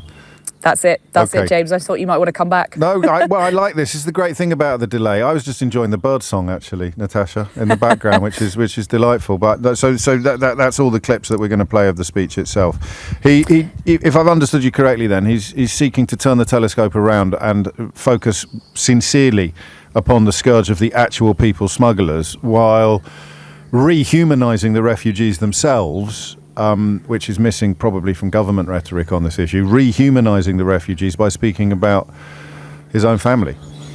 Yeah, absolutely. And he said that he didn't want Britain to be seen as a soft touch on this. And some of his very tough language, comparing with the sort of rhetoric that he was talking about, migrants and trying to feel a lot of sympathy for these people that are making these very dangerous journeys. Some of his toughest language was when he spoke about the need to secure Britain's borders, and he promised to make it a hostile ground for these evil gangs that are coming. He said that would be enough of a deterrent. If we can stop people getting in those boats in the first place, getting to make those dangerous crossings, then that will be enough of a deterrent to stop more people from coming over. But the argument from the other side, the Conservatives say, well, actually, what is the deterrent unless you actually stop giving people a reason to coming here to Britain in the first place, that it's not going to work. He also was very interesting, I think, just sort of, like I say, on his vision for what a Keir Starmer government, what a Labour government would look like. He said there would be no return, it would be a new type of politics, an end to the 14 years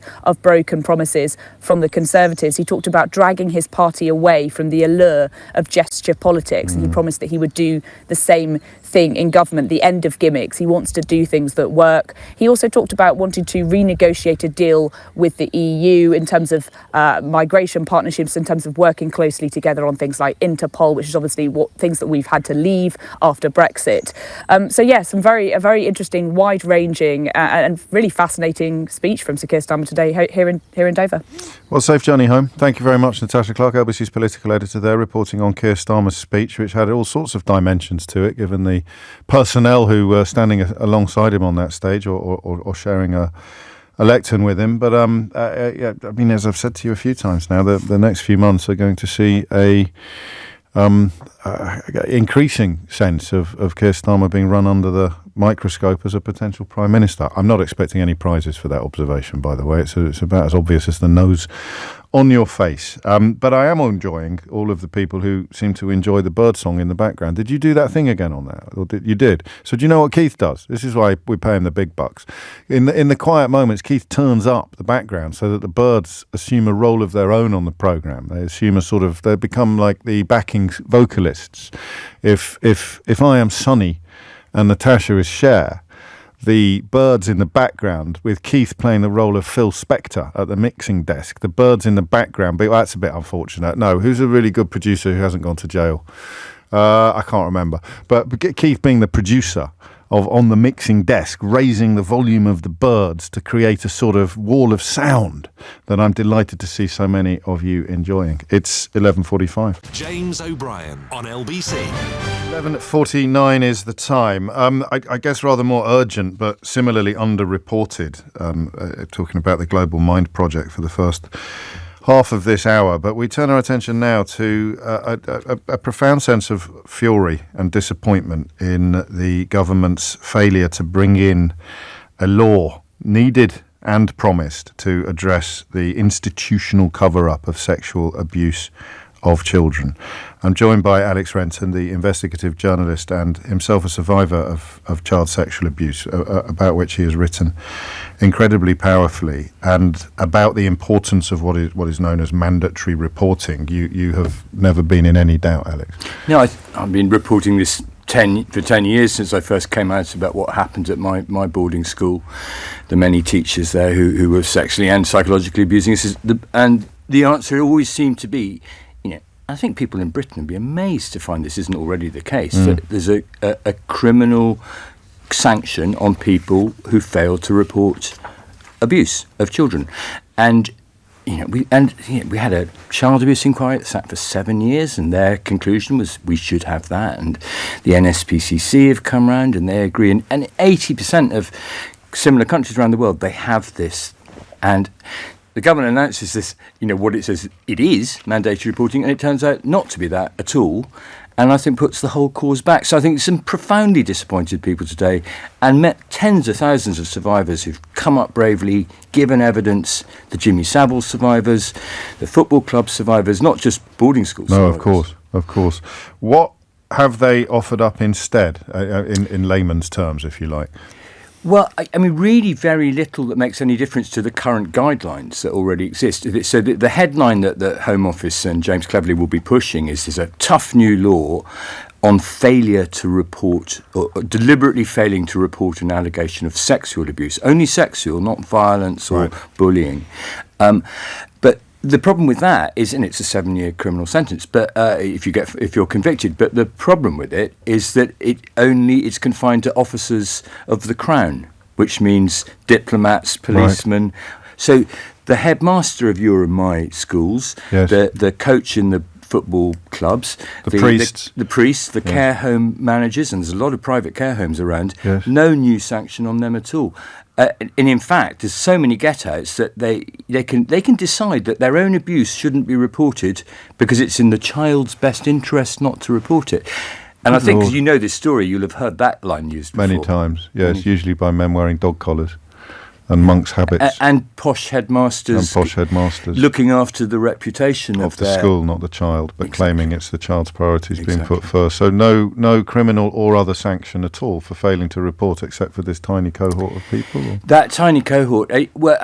So they've said that there is a duty. Yeah. The Home Office is scrambling overnight to try and clarify what looks like the most half-assed piece of legislation the Tory government have ever come up with. That's the impression you're giving me. They said it's a duty, and any sanction against a headmaster or head teacher would be carried out by their own professional bodies or the Disclosure and Barring Service. So what ICSA, the inquiry, asked for, what all the experts asked for, which is a criminal offence of not reporting abuse of a child, isn't going to happen.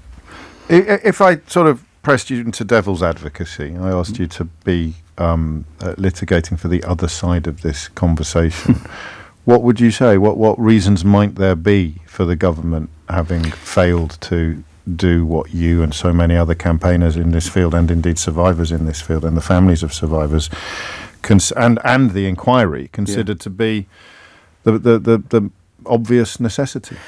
Well, I mean, that's a really good question, and many people, including some brilliant campaigner researchers like Mandate Now and Tom Perry and Jonathan West, who you've had on this show, of course, have looked at it. And the inquiry heard from countries around the world, Australia, America, who do have this in place, about what the problems are.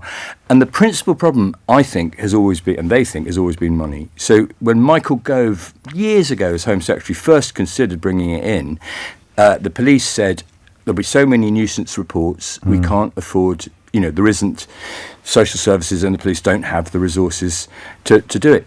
But what other countries have shown, and the government has admitted, is actually, if you get effective law in place, it just works and you save costs in other ways, and the rise in reports is about 1 to 3%. But it does look like, and I hope this is said in the Commons next week when this is discussed, Britain is saying it cannot afford to look after children in institutions properly. We just simply don't have the money to do it. We can't even look after them the way America or Australia do. Tom Perry, I think, predicted this. Actually, you just mentioned him. He used to run Mandate now. He's handed over to Jonathan West. He almost saw the writing on the wall for this in March of 2015. Absolutely. I mean, and then again, when the government published its yet another consultation results back in November. No, I mean, I really feel for Tom, who suffered terribly at his own boarding school and has devoted his life since to He's addressing a magnificent this. man. He's a wonderful man. Wonderful man. He may have retired, but you'll see him on Twitter this morning, and he's not pleased. Well, because it's not really done anything, as you've kind of explained. It's as if the words have been co-opted without the meanings that we'd normally attach to them. It's not mandatory and it's not reporting. They will still be whistleblowers. Staff will still be whistleblowers and therefore be subject to all the vicissitudes and persecutions that whistleblowers face. Yes. Not just here. I mean, you think about the post office scandal and how hard it is to blow the whistle without statutory support. And of course, it means that the perpetrators and the abusers are the only people today with anything to celebrate. Absolutely. And I've talked to a lot of survivors like Nikki Campbell and so on in the last 24 hours. And he makes the point that there's a huge court case in Edinburgh, which will follow, Scotland will follow this law last in February, when they looked at the charges, a judge looked at the charges against a man called John Brownlee, who hideously abused hundreds of children over 25 years in this very posh school in the centre of Edinburgh. He would not have to be reported because his abuse was sadistic violence and psychological, but it wasn't sexual. No one ever called it sexual. So the headmasters there, who did cover up Brownlee, would have every reason they have a license to continue to do so. And of course, you and I went to these hideous posh schools, and we know that a lot of people who suffer to this day, it's not because of sexual abuse. No. It's because of the fear and misery, the psychological abuse by teachers, and the violence, the casual violence, and the NSPCC, the institutional violence. NSPCC told me the other day they had advised government to include those forms of abuse just as recently as last November. And government has not listened. Is there anything? I don't want to tempt you into speculative territory or too speculative territory, but you know, and I know that many of the, and in our experiences, it's boys, of course, because these are the kind of schools that we draw our experiences from. Although happily, I never endured what you endured. We put an awful lot of effort into persuading ourselves that it didn't do us any harm. It's a crucial part of boarding school syndrome and the survivor mentality. And then when the floodgates open, as Charles Spencer has demonstrated very powerfully recently, the late Diana, Princess of Wales's brother, when the floodgates open, we're often stunned by what emerges and by the discovery of, if you like, the frightened little boy inside. Could that be part of the process? Could we still be dealing with an establishment populated by people who are in denial, really, about the severity of what's happened to other people and possibly even to themselves? Well, it is interesting how many of our leaders in recent years, Rishi Sunak, Boris Johnson went to my boarding school and went to Eton like me, David Cameron, did come through a system that seems to have sort of cauterized some normal human feelings like empathy for the others and push this sort of belief in toughness and power. And it is interesting that Britain has, more children in care. 180,000 won't sleep at home tonight, and more. Statistics aren't very good, but more instances of child sexual abuse than any other. But what we come back to is that cover-up culture, and I think we do live in a country. And that reputational protection. We go protect the school, protect the tie. But if you're a leader of Britain and you learnt to cover up at boarding school, that was the thing the grown-ups did, and then you get into running the BBC or the NHS, and Jimmy Savile comes along, reputational you react protection. as you were trained. Well, I keep saying reputational protection. I think cover-up is a much more accurate phrase. Can I mention your website? Is that all right? Yeah, sure. Just your personal one, because you cover the campaigning and the work at alexrenton.com, also giving references to talks that you've given on boarding school survival and things like that. But your book, Stiff Upper Lip, Secrets, Crimes and the Schooling of a Ruling Class, is one that I would heartily recommend. But you're here in your capacity as a campaigner in this field, and a very disappointed one indeed. Yeah, it's a dreadful day. I mean, and we knew it was coming, but it's just So many brave survivors tried so hard to get Does the the results. fight continue, Alex? Does the fight continue? Yeah, I think it must do. I mean, what we hope is that the government introduced this clause right at the end of the bill, just meaning we can't discuss it. So we hope the Commons next week just pushes it out, and the next administration brings in the kind of child protection that British children need and deserve. Alex Renton, many thanks indeed. You are listening to James O'Brien on LBC. The time now is 12 noon. James O'Brien on LBC. 3 minutes after 12 is the time. You're listening to James O'Brien on LBC. A little bit. I can't do this for everybody, but occasionally I will provide some bespoke radio presenting. This is for Kenny, who's in Liverpool. Hi, James. Could you spell Alex's second name for me, please, so I can order his book? Certainly. Renton. And, well, I'm in the mood for bespoke radio presenting. Where's that message from Ned gone? Hi, James. Are you going to discuss the utter lunacy that is the front page of the newspaper today, sir? All the best, Ned. Couldn't find one. Is that the Dominic Cummings interview? Did it make the front page? Nick talked to the interviewer who conducted the conversation. What I can tell you is that this is a genuine quote from the first interview that Dominic Cummings has given since escaping from Barnard Castle. He enters the North London pub for the interview casually dressed, wearing his trademark baseball cap and headphones, an ink-blotched white T-shirt, sweatpants and trainers. I was up drinking till 3 a.m, he explains, with AI people. And to think that this man had his hands upon all the levers of power that this country possesses, and of course, probably fairly, claims responsibility both for Brexit and for putting Boris Johnson into Downing Street. And didn't that turn out well? So I presume that's what you're referring to, Ned, but I don't know for certain that it is, because probably as a consequence of that... Oh, there it is. Someone's just sent me the front page. That's incredible. But you sent it before, Ned. This WhatsApp business is just confusing me. Cummings, Boris and I caused untold harm to millions and should be jailed. I think that quote's already in my book, actually. I think he may have said that before. I think it is, in fact, close to the quote at the top of the Dominic Cummings chapter in How They Broke Britain, which is at number 2 in this week's charts, as a consequence of ultra-processed blinking food by Christopher Van Tulliken, which a lot of you are very kindly getting in touch to tell me that you've bought and really enjoyed. That would be the ultra-processed food book. Whoever remembers the number 2, eh? Whoever remembers who came in second place? Well, I'll tell you who remembers who came in second place. You will remember who came in second place, because I'm going to tell you repeatedly until you do remember. I'm one of nature's number 2s. 5 minutes after 12 is the time. You're listening to James O'Brien on LBC, where we return our attention now to grim tidings, actually, and the question of why the United Kingdom would perform so badly. If we'd come 10th bottom, I wouldn't be talking about it. If we'd come halfway mid-table, I wouldn't be talking about it. If we'd come top, I don't know that I'd be talking about it. Would it be? Because those kind of phone-ins are a bit weird. Hey, why are we all so happy? 0345 606097. That would probably open up the floodgates for, how can I put this politely, eccentric stroke full moon type callers. Why are we all so happy? Well, James, I'm really happy because I've heard the good news. No. Why are we all so miserable? Why is this? That's a much better phone in.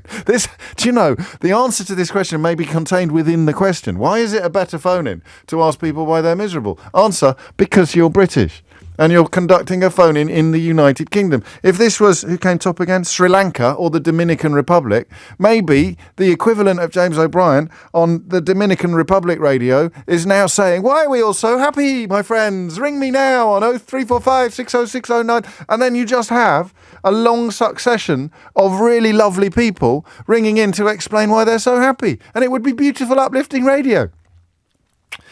But we're not going to do it like that. We're bottom of the charts, or indeed second bottom, pipped to the post by Uzbekistan in this context. And I want to know why you think that is, all right? And I began by inviting people who've got myriad perspectives, mixed perspectives to answer the question. But we are now becoming... as I've just demonstrated, we're now perhaps digging into it even from a perspective of only ever having lived here and nowhere else. What is it about this nation that creates a context in which general mental well-being can be so low and the percentage of people describing themselves as distressed or struggling with their mental health can be so high? Surya is in Welling. Surya, what would you like to say? Hi, James. Hello. Thank you. You're very welcome. Right. So I'll come at it from two angles. So I've lived in two countries. I've lived in India for a large part of my life and the last decade here in the UK. Okay. And the second thing is I work as a business researcher. What that means is I regularly conduct surveys like this. Now, one of the challenges that we find consistently is what you just described. What did I just describe? Well, the British people aren't ecstatic about things in general, even when the question is not anything to do with what we are discussing today. So when we conduct business surveys in the US versus the UK, typically very few British people would select a 5 on a scale of 5, where 5 means, oh, I'm absolutely happy with whatever's happening. Absolutely fascinating. Whereas other countries, other cultures would be quite happy to describe themselves as being very happy. Correct. So that's kind of a observational bias, and how we correct for it is by comparing. It's a relative measure that makes more sense. Okay. So if I knew what this studies or where we landed last year on this study, that would be a better indicator rather than the absolute figure. Okay. Well, don't poo-poo the topic, Surya, because I want to have an interesting conversation about it. And you can only adjust it so far. They're not going to have gone into it with their eyes shut. They've been doing it for years, and there will be reasons. So why do you think, in the research that you do, British people are less likely to go for 5 on a chart from 1 to 5 describing how they feel about something, less likely to go for great strength of feeling than people from other countries? Well, I mean, I think that's kind of the nature of how we have always been and we are. I mean, when I came to this country 10 years ago, I did not realize, for example, quite good doesn't mean really good. Okay, it means quite good. Yeah, it's quite good. It's quite good. It's quite good. It's quite good. Because we use quite's a great word, because you would say that's quite fantastic. And that would mean very. It's quite magnificent. Very, but if you use a superlative with a quite becomes a magnifier. But if you use a non-superlative with quite, it actually becomes a detractor, a subtractor. Yes. Quite good. Yes. Like the best thing someone could say to you is, not too bad. How are you feeling? Not too bad. Not too bad. Mustn't grumble. Yes. Why not? And that actually means they're doing really well, which actually doesn't sound that way from an American perspective, which is where all the surveys mostly, or survey agencies originate from. So I think there's bias. I wouldn't kind of lose sleep about this unless last year we were at number 2 and this year we landed at 71. We have fallen faster than anyone else, but not quite as far as you described. Could there not be conditions unique to the country as opposed to the population that describe this, though? Absolutely. I mean, there must be, I can't speak to this specific study. I haven't looked into it, but there must be something. And one thing I can talk about from my experiences in India, I was just there for a 3-week kind of holiday. And I think the startup scene there. So everybody I know who's working and contributing, they have something to look forward to, because there are so many great Indian companies that are opening up. They can invest in them. The stock market's moving, multiple IPOs. There's this inherent belief sense of growth that tomorrow will be better than today. Yeah, it will be faster than today. So that I think is interesting work you do. I mean, you would say that, wouldn't you, in the field that you're in? But I think the statistics support you. And of course, it would be remiss of me not to point out that although India doesn't perform that well on this list, actually. But that is because they'll also be asking people living in slums how they feel about their mental health, as well as people investing in IPOs, I presume. Right, and also the median age of India and Southeast Asia in general is much lower than the UK. Right. So, if you ask my teenager how they feel, depending on the time of the day...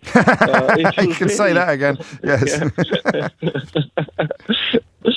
You'd get very different answers. Is it true, and forgive me if this is wrong, I'm reading out a text, is it true that Surya means sunshine in Sanskrit? It is true. It actually means the sun. So I was born, my mom tells me this, I have no proof, but I was born early morning, first rays of the sun, and that's how they named me. And you have to answer this in a peculiarly un-British way, Surya. Are you a happy person? Yes, my default state is happiness. I thought it might be. Which kind of irks my wife to no end. Be careful what you wish for, Surya's wife, because I'm sure it's preferable to the alternative. But I love that. I wonder whether there's some nominative determinism there. If you call your son, You call your son Sun? If you call your son Sun or Sunny or Sunshine, are you increasing the chances that he will grow up to be a happy character, a happy soul like Surya? I think you probably are. What would be the opposite? Don't say Moon. What would be the name that made it less likely? These days it would be Victor, wouldn't it? But that's just because of a television programme. What a lovely call. Thank you, Surya. You live and learn. Andy's in Calais. Andy, what would you like to say? What do you think's going on here? Funny deal, myself and my wife talk about this quite often. I'm from and I love living Derry in Northern Ireland, the north of Ireland, northeast of Ireland, whatever you want to call it. But I probably only spend maybe 4 or 5 days a month at home. I spend the rest of my time between France, the Netherlands, Belgium, and Germany. Okay. 4 things we've sort of identified that we think is the biggest main sort of differences that makes people seem a lot more happy over here is that, first of all, diet. They seem to eat a much healthier, much fresher diet than we do. Yes. Even when I stop in truck services all over these places, the options I have there are far, far better than anything I'm going to get in the UK. Tell me more, because I don't know if you were listening. We did school dinners not long ago, and I thought I was being pranked when people in France started... The French are absolutely excellent when it comes to school dinners. They're taking the Michel. I couldn't believe the quality of the food that was being served up in French dinners. So if I pull over in a French service station, well, if you pull over in a French service station... I'm literally standing outside one here at the minute. What do you get? Everything's fresh. It's all fresh fruit and vegetables, fresh salad, fresh baguettes. Everything's baked in store. Everything's made. Ham and cheese, baguettes, all made in front of you. Whereas if I go to England, I might get I don't know if I mentioned it, a Subway, a KFC, or a McDonald's, which is processed, which is ultra processed. So even though it looks the same on the plate, they're very, very different things. You don't want to talk about today. No, it's a bit of a sore spot, Andy, but there's always next week, mate. It'll probably be air fryers back at the top of the charts next week. Bloody air fryers, the bane of my life. So that is the big thing. If you pointed at that, you'd point first at food. Food, and then the next thing is exercise. Yeah. People, especially in the likes of the Netherlands, I always notice it on a Sunday in the Netherlands, the cities are empty. But the countryside is absolutely full. People are doing stuff. So what's happening here then? Because that used to be here. They're walking with their family and their children and their grandparents. They're out that along is the canal. Brilliant. That's almost a topic in itself. In fact, I forgot to mention this. Last weekend, my wife and I went to Hounslow Heath. We've not been to Hounslow Heath before. It's sort of Dick Turpin country. It's got fascinating QR codes where you can find out about some of the key historical figures. But we couldn't believe, particularly in the bits that were built for sort of BMXing, there were no kids around, right? Why is... Because that's a peculiar problem as well. So what is happening in Holland that's not happening here? Because it used to happen here. It happened when we were kids. It's as I say, like I do spend some weekends like staying overnight in these and the city's just empty. The city's completely empty on a Sunday. Why would that be though? Because they've got the same video. I mean, if we were talking about somewhere poor, they wouldn't have the tech. Their work. Right. Well, you see, they have this mentality of when they're not at work and they're at home, it's all about family time. So you'd be spending time with each other. So that's your third thing. So we've got food, exercise, family. The third thing is there's a definite lack of cynicism, or maybe not lack of cynicism, but there isn't as much cynicism. That's coming up a lot, isn't it? That's coming up a lot. Something goes wrong, or even you get a bit of information here. Yeah. They take it as it comes. But when I notice when I'm in the UK, England, Scotland, Northern Ireland, Wales, and you have a bit of bad news or you have a bit of news that isn't great, it's the end of the world. So there's less manana. There's less manana going on. You know, this will soon pass, or this is. So I've got 4 things there, so I've got food, exercise, family, and an optimism rather than a lack of cynicism. I was sort of throwing family in along with the exercise because they spend a lot of time together. But I think the biggest thing is I tend to find the people in the 4 countries that I'm mostly in, they have a lot of empathy. Gosh, and empathy, of course, is good for you. It's good for your mental health. Your mental health. Because it cuts both ways, doesn't it? You're kind to others, you're going to be kind to yourself. Good grief, man. You know, even there, the example of England there during last week. Now, I can't remember the minister, but they're talking about going after people with anxiety and mental health. Yeah, you're right. So, God, if you've got anxiety and mental health, seem to happen here. And it's front page of the Daily Telegraph saying that we're coming after you if you've got anxiety and mental health. I'm no diagnostician, Andy, and nor are you. But I doubt that's very good for your anxiety or your mental health. Well, I wouldn't have thought so. What are you going to have for lunch? I'm not too sure. I'm going to go on here and take a look at the Spoiled for choice, aren't you, mate? Spoiled for choice. That's what it is. There it is. What an amazing call. You absolute legend. What a fantastic call. And please pass on my compliments to your wife as well, who's clearly honed your thinking on this issue with your regular... But actually, before you go, would you ever relocate? We want to retire to the Netherlands, which is our main goal. We're actually saving at the moment to buy a house in the Netherlands. Oh, there you go. I'm not surprised, and that's why probably a large part of the reason why you're having the conversations. Thank you. That was fantastic. Just to throw it back to Surya, or sun, as his name means in Sanskrit, and me wondering about nominative determinism. Kevin's been in touch. He says, I knew a Joy once, James. She was anything but. James O'Brien on LBC. Andy should write a book, shouldn't he? There's 4 things there that you would point to if you were trying to work out why the United Kingdom performs so poorly on international mental health comparisons. Food, which does get a mention, and we are worse than other countries, I suspect, actually. Not just, the obvious we always go on about. I mean, continental Europe. Germany it can't be much better than us, can it, on fresh food? I always think of the Germans loving a processed meat sausage and a dry old pie. But this is lovely, not least because I bet you had such a bonding experience, Pete. Peter's in Durham. He says, it's not just France, James. My son and I drove across southern Brazil during the World Cup of 2014. Oh, what a trip that must have been. Honestly. And the service stations there, the food was superb. You'd have lorry drivers all look like Tom Selleck eating chicken salads. There wasn't a dry pie in sight. That's a new version of a dry eye in the house, isn't it? There wasn't a dry pie in the service station. So what other reasons are we going to come up with? I love those. So if I put family with food rather than exercise, well, no, I'm going to go for 5 things. I think Andy did himself a disservice. I think you've got food, family, exercise, and by family I mean prioritising family time. Food, family, exercise. Optimism / lack of cynicism. So a sort of just well, that's chicken and egg, isn't it? Because you're going to be more upbeat if you're doing the other 4 things. And then empathy, which comes up so often on this programme. The deliberate erosion of empathy that we've seen undertaken in this country since 2010. You can't do austerity if you've got a surfeit of empathy. You need to get rid of empathy before you get rid of Sure Start centres. You need to get rid of empathy before you come after disabled people. You need to get rid of empathy before you build an entire government on attacking refugees. So, I mean, where did we have more empathy in the 90s? The late 90s. Did we have more empathy in the noughties? Did we? Between 97 and 2010, did we have more empathy? Maybe we did, Maybe we did. And if you can persuade people that we can't afford to help other people, then I suspect you sow the seeds for a subsequent dilution of empathy, a disappearance of empathy. And yet these countries, many of these countries, Guatemala beats us into a cocked hat, way ahead of us, Kenya. Some of these countries are poor, and yet they are happier. They have better mental health. So there is something going on, and we will continue to try to work out what it is. Sean is in Tower Hamlets. Sean, what would you like to say?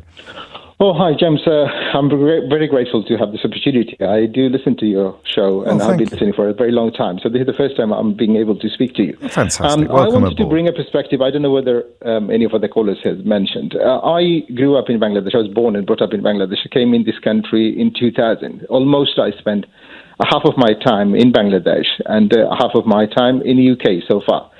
One of the things that I wanted to bring in this conversation as philosophy of life. So in Bangladesh, we grow up as children where families would teach kids philosophy of life, almost like introducing a family as an institution. Oh, yes. And we get taught that there are constitutional, fundamental values that would govern the way we live our life. Go on. And this is something that I realize that we lack in this society, that the way we live. I have 3 kids, 1 adult, and actually 2 adults, 1 become adult now. Yeah. And being a parent myself, I realize that there is a lack of kind of philosophy in the way we live our life. And I think that has a significant effect in our mental health. I mean, obviously, philosophy is a very broad term. So for example, family values. Yes. Family values. I mean, I have implemented some of the things that I learned And I realized how important these things are. My wife and I, we're both professional. We work for NHS. In few years after having kids, we realized that it's important for us to give ourselves voluntary pay cut. We allowed ourselves 25% reduction of our pay, so we could spend more time with our kids, and then I could spend time with my wife and children. And so prioritising time together. And constructive time together, not just sitting staring at the same screen. Not necessarily. No. Okay. This is not. It doesn't go with. As I said, this constitution is not a written constitution, obviously, but we understand what are the constitutional values, what are the key values. So it comes with, say, for example, religion, for example. I mean, it's not a kind of absolute, but religion do play a part. Mild religion.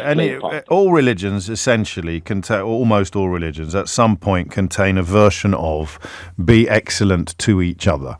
And if that is actually taught to you formally, then it would enhance empathy. It would tie in with what Andy said. We don't need to spend any time reminding each other of the excesses of religion or the dangers of excess religion, but the fundamental message of being excellent to each other, regardless of whether you follow the same faith or not, has got to help engender a healthier, warmer society, hasn't it? I realize that if there is no religion whatsoever, because I'm not religious myself. But I do actually appreciate, and then as I'm growing older... treat thy neighbour as thyself. You don't have to believe that Moses parted the Red Sea, but you can subscribe to the idea that treating your neighbour as yourself is a pretty good way to live, can't you? Agree. I mean, it goes along with other factors like non-materialistic. Here in Western world, we focus so much on material. We do. And I always struggle to have a balance between non-material aspect of life and how we prioritize material over non-material. Well, that's linked to rank and class as well, isn't it? Which I know that I know that Hinduism has a caste system, but the British class system, the obsession with rank and class, trying to outdo our neighbours and trying to no hostages, put it well, trying to pretend our country is world beating all the time, that can't be very good for our mental health. So, at a personal or a familial level, material possession obsession is going to be unhealthy. But then when you translate that into a national attitude, like we've got to be world beating, we've got to be this, we've got to be that, I've got to do better than my neighbours, both domestically on my street and internationally, that's very mentally damaging. That's very mentally draining as well. Where was your mental health better, Bangladesh or Britain? It's a very difficult question. Of course, but I do recognise significant adverse effect, and I was, in comparison, in some way, it was probably better off in Bangladesh. In some way, not. So it's very difficult to make this assessment. But of course, there are certain challenges that I didn't have in Bangladesh when I was there. Yeah. Obviously, there were other issues, but I mean, some way I was happier, and some way I was not. So it's a very difficult. Yeah, of course, it's a silly question, really. But I'm just trying to see. I asked it just to give myself time to work out where Bangladesh was on the list of 71 countries, but I'm not sure that it was actually included. Sean, what a glorious debut on the programme. I think you've definitely earned the right to come back. I look forward to talking to you again. You've also managed to take me so close to the 12:30 news that there's a very strong chance I'll hit it on time, which it's not quite the first time that has ever happened, but it's probably in the top two. Amelia Cox is here now with your headlines. James O'Brien on LBC. 12:32 is the time. It's going pretty well, this, isn't it? For quite a nebulous question, albeit a question based on statistical evidence, the answers that we're getting have been fantastic. I'm with Rich on this. What a lovely thing to get in touch to say, Rich. He writes, wonderful show today. Thanks, James. I could have called at any segment, but yet again, so many of your callers have spoken for me. Have a great weekend. You too, Rich. You have a great weekend. Simon says, I visited some poor villages in Thailand in 1991 and I saw pure social happiness that I've rarely seen in the UK.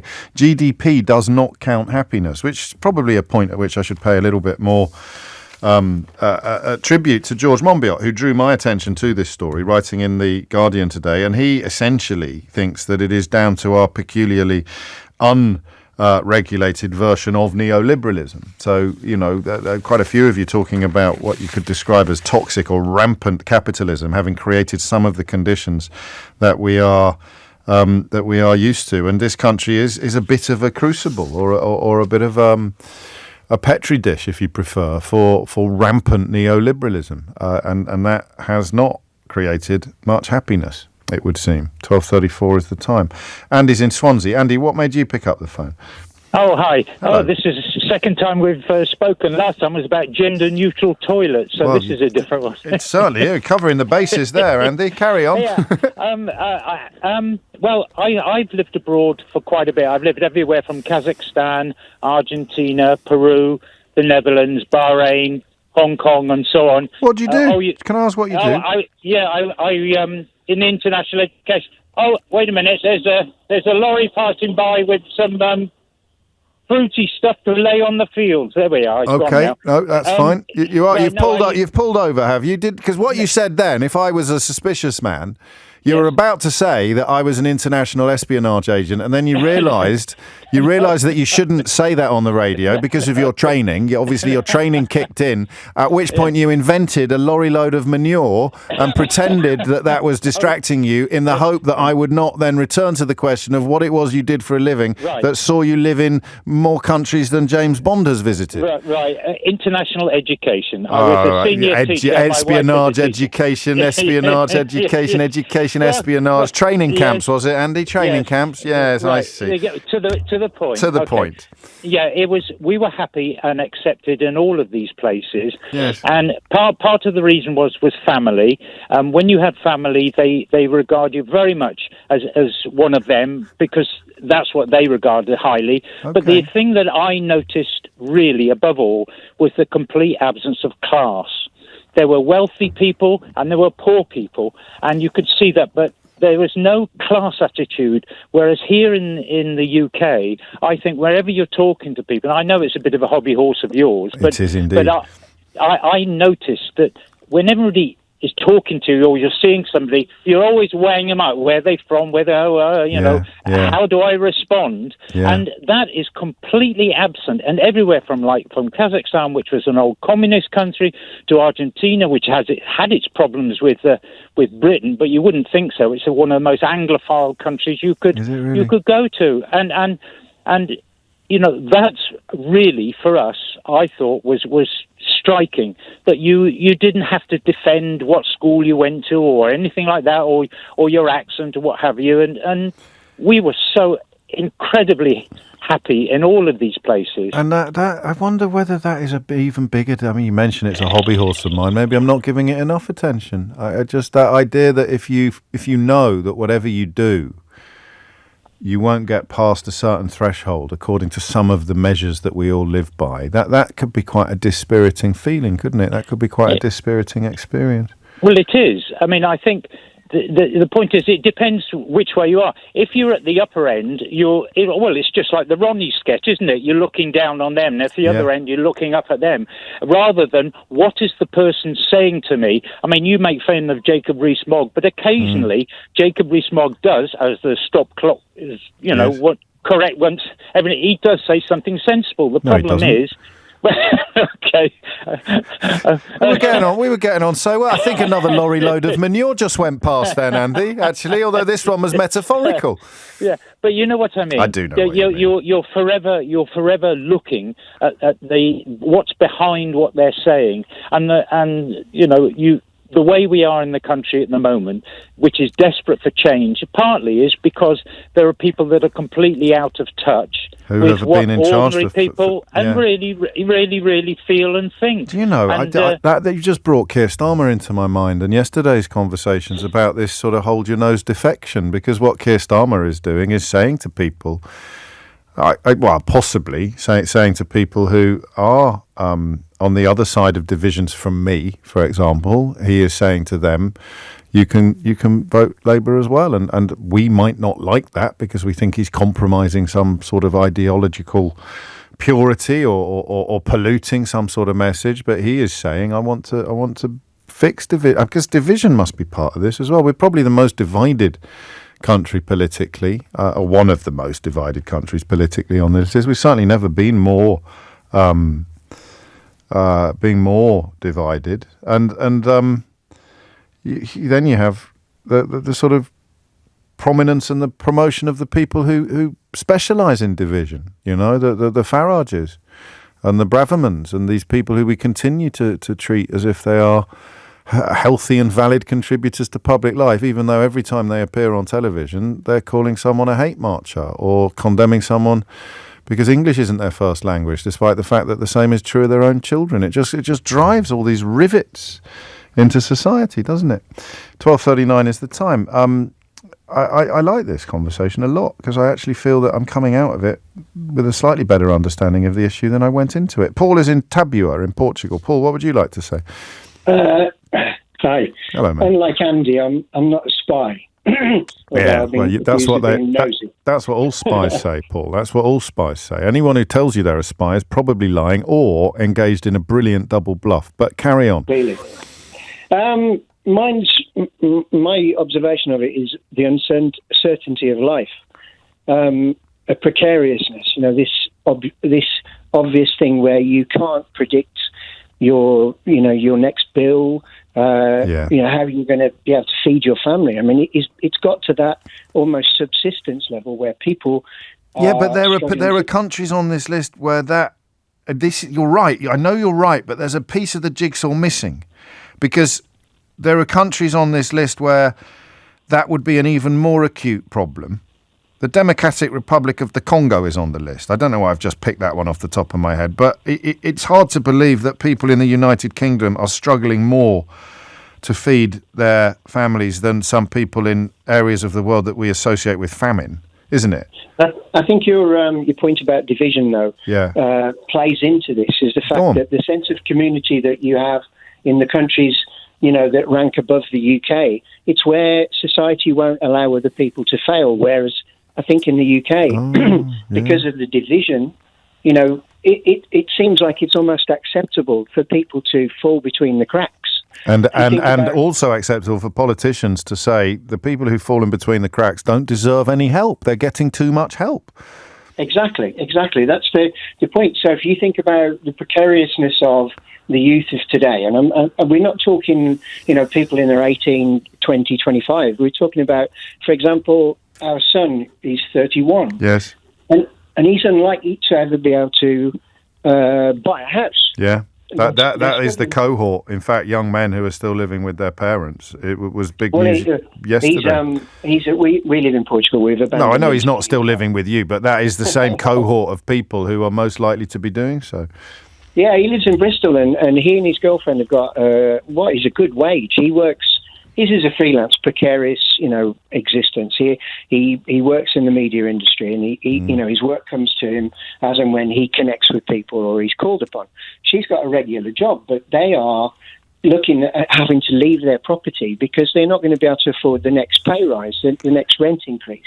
And their pay rises don't obviously keep... and that's going to prey on your mental health. Property's got to be. So we've looked at the reasons why other people, other populations... It's not just property, though. I mean, everything. We've been schooled in the last 20, 30 years to believe that our homes are a bank that we can keep going back to. You know, it'll forever increase in price. Where, you know, as we know, as you constantly comment and inform us, people are out there who are, you know, don't have a roof over their heads, cannot even, you know, put a meal on the table at the same time. So all of these things, all of these factors affect people at different levels in society. And, you know, you might be fortunate enough to have been able to put the deposit down on your property. But you're still worried about interest rates rocketing. And Liz Truss, of course, delivering the worst imaginable news. So today we're celebrating that the last recession was relatively negligible and we are now moving out of it. But the impact of those epic interest rates upon people struggling to pay their mortgages and their rents will be measured in years, not in months or percentage points. Paul, that was brilliant. I'm moving on just because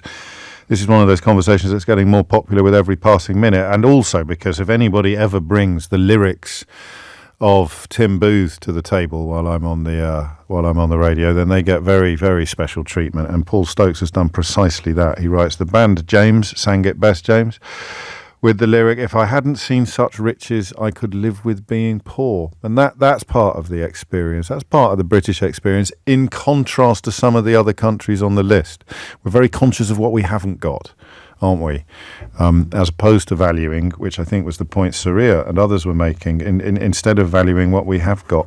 So if you were going to actually get up tomorrow or this afternoon and make changes to your life designed to improve your mental health, you would look at your diet, your exercise, the amount of time you carve out to spend with people that you love, ideally, not necessarily family. You'd make a conscious effort to be a little less cynical, a little bit more optimistic, and you would be exercising empathy. You would be practicing your empathy. You would be trying to imagine what it's like to be somebody else. And then, if you're feeling very intellectual, as James points out, you could go and have a look at Maslow's hierarchy of needs.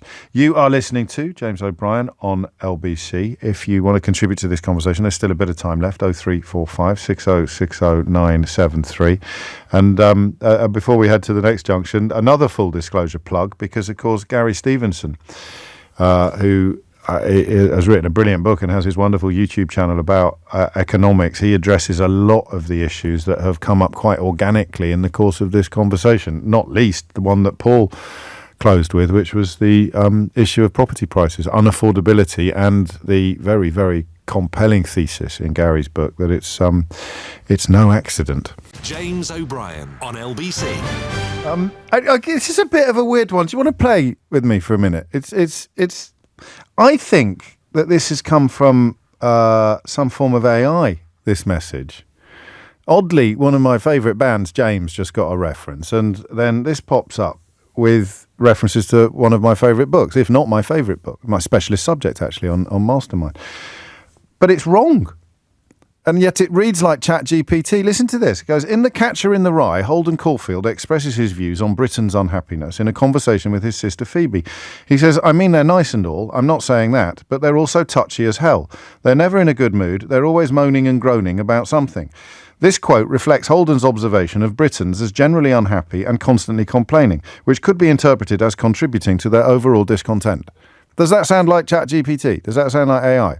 So the reason I know it's wrong is because I don't think he'd write a line like moaning and groaning. That's what caught my eye, because it's an infelicitous line, and Catcher in the Rye, Salinger's prose is absolutely inch perfect. Every syllable works. But I could be wrong about that. It might not be the moaning and groaning. But that line there, I mean, they're nice and all. I'm not saying that, but they're also touchy as hell.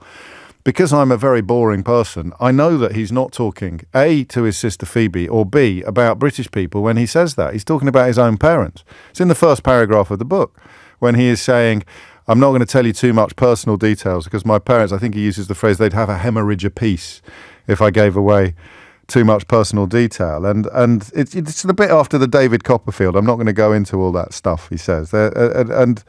And he says about his parents, they're quite touchy about anything like that, especially my father. They're nice and all, I'm not saying that, but they're also touchy as hell. I just thought that was really interesting, because it looks like a really valid contribution, a really thoughtful contribution. And it's not true. And yet it's written in a way that looks almost academic in its authority. Of course, he wouldn't be writing about British people, really, particularly Holden Caulfield.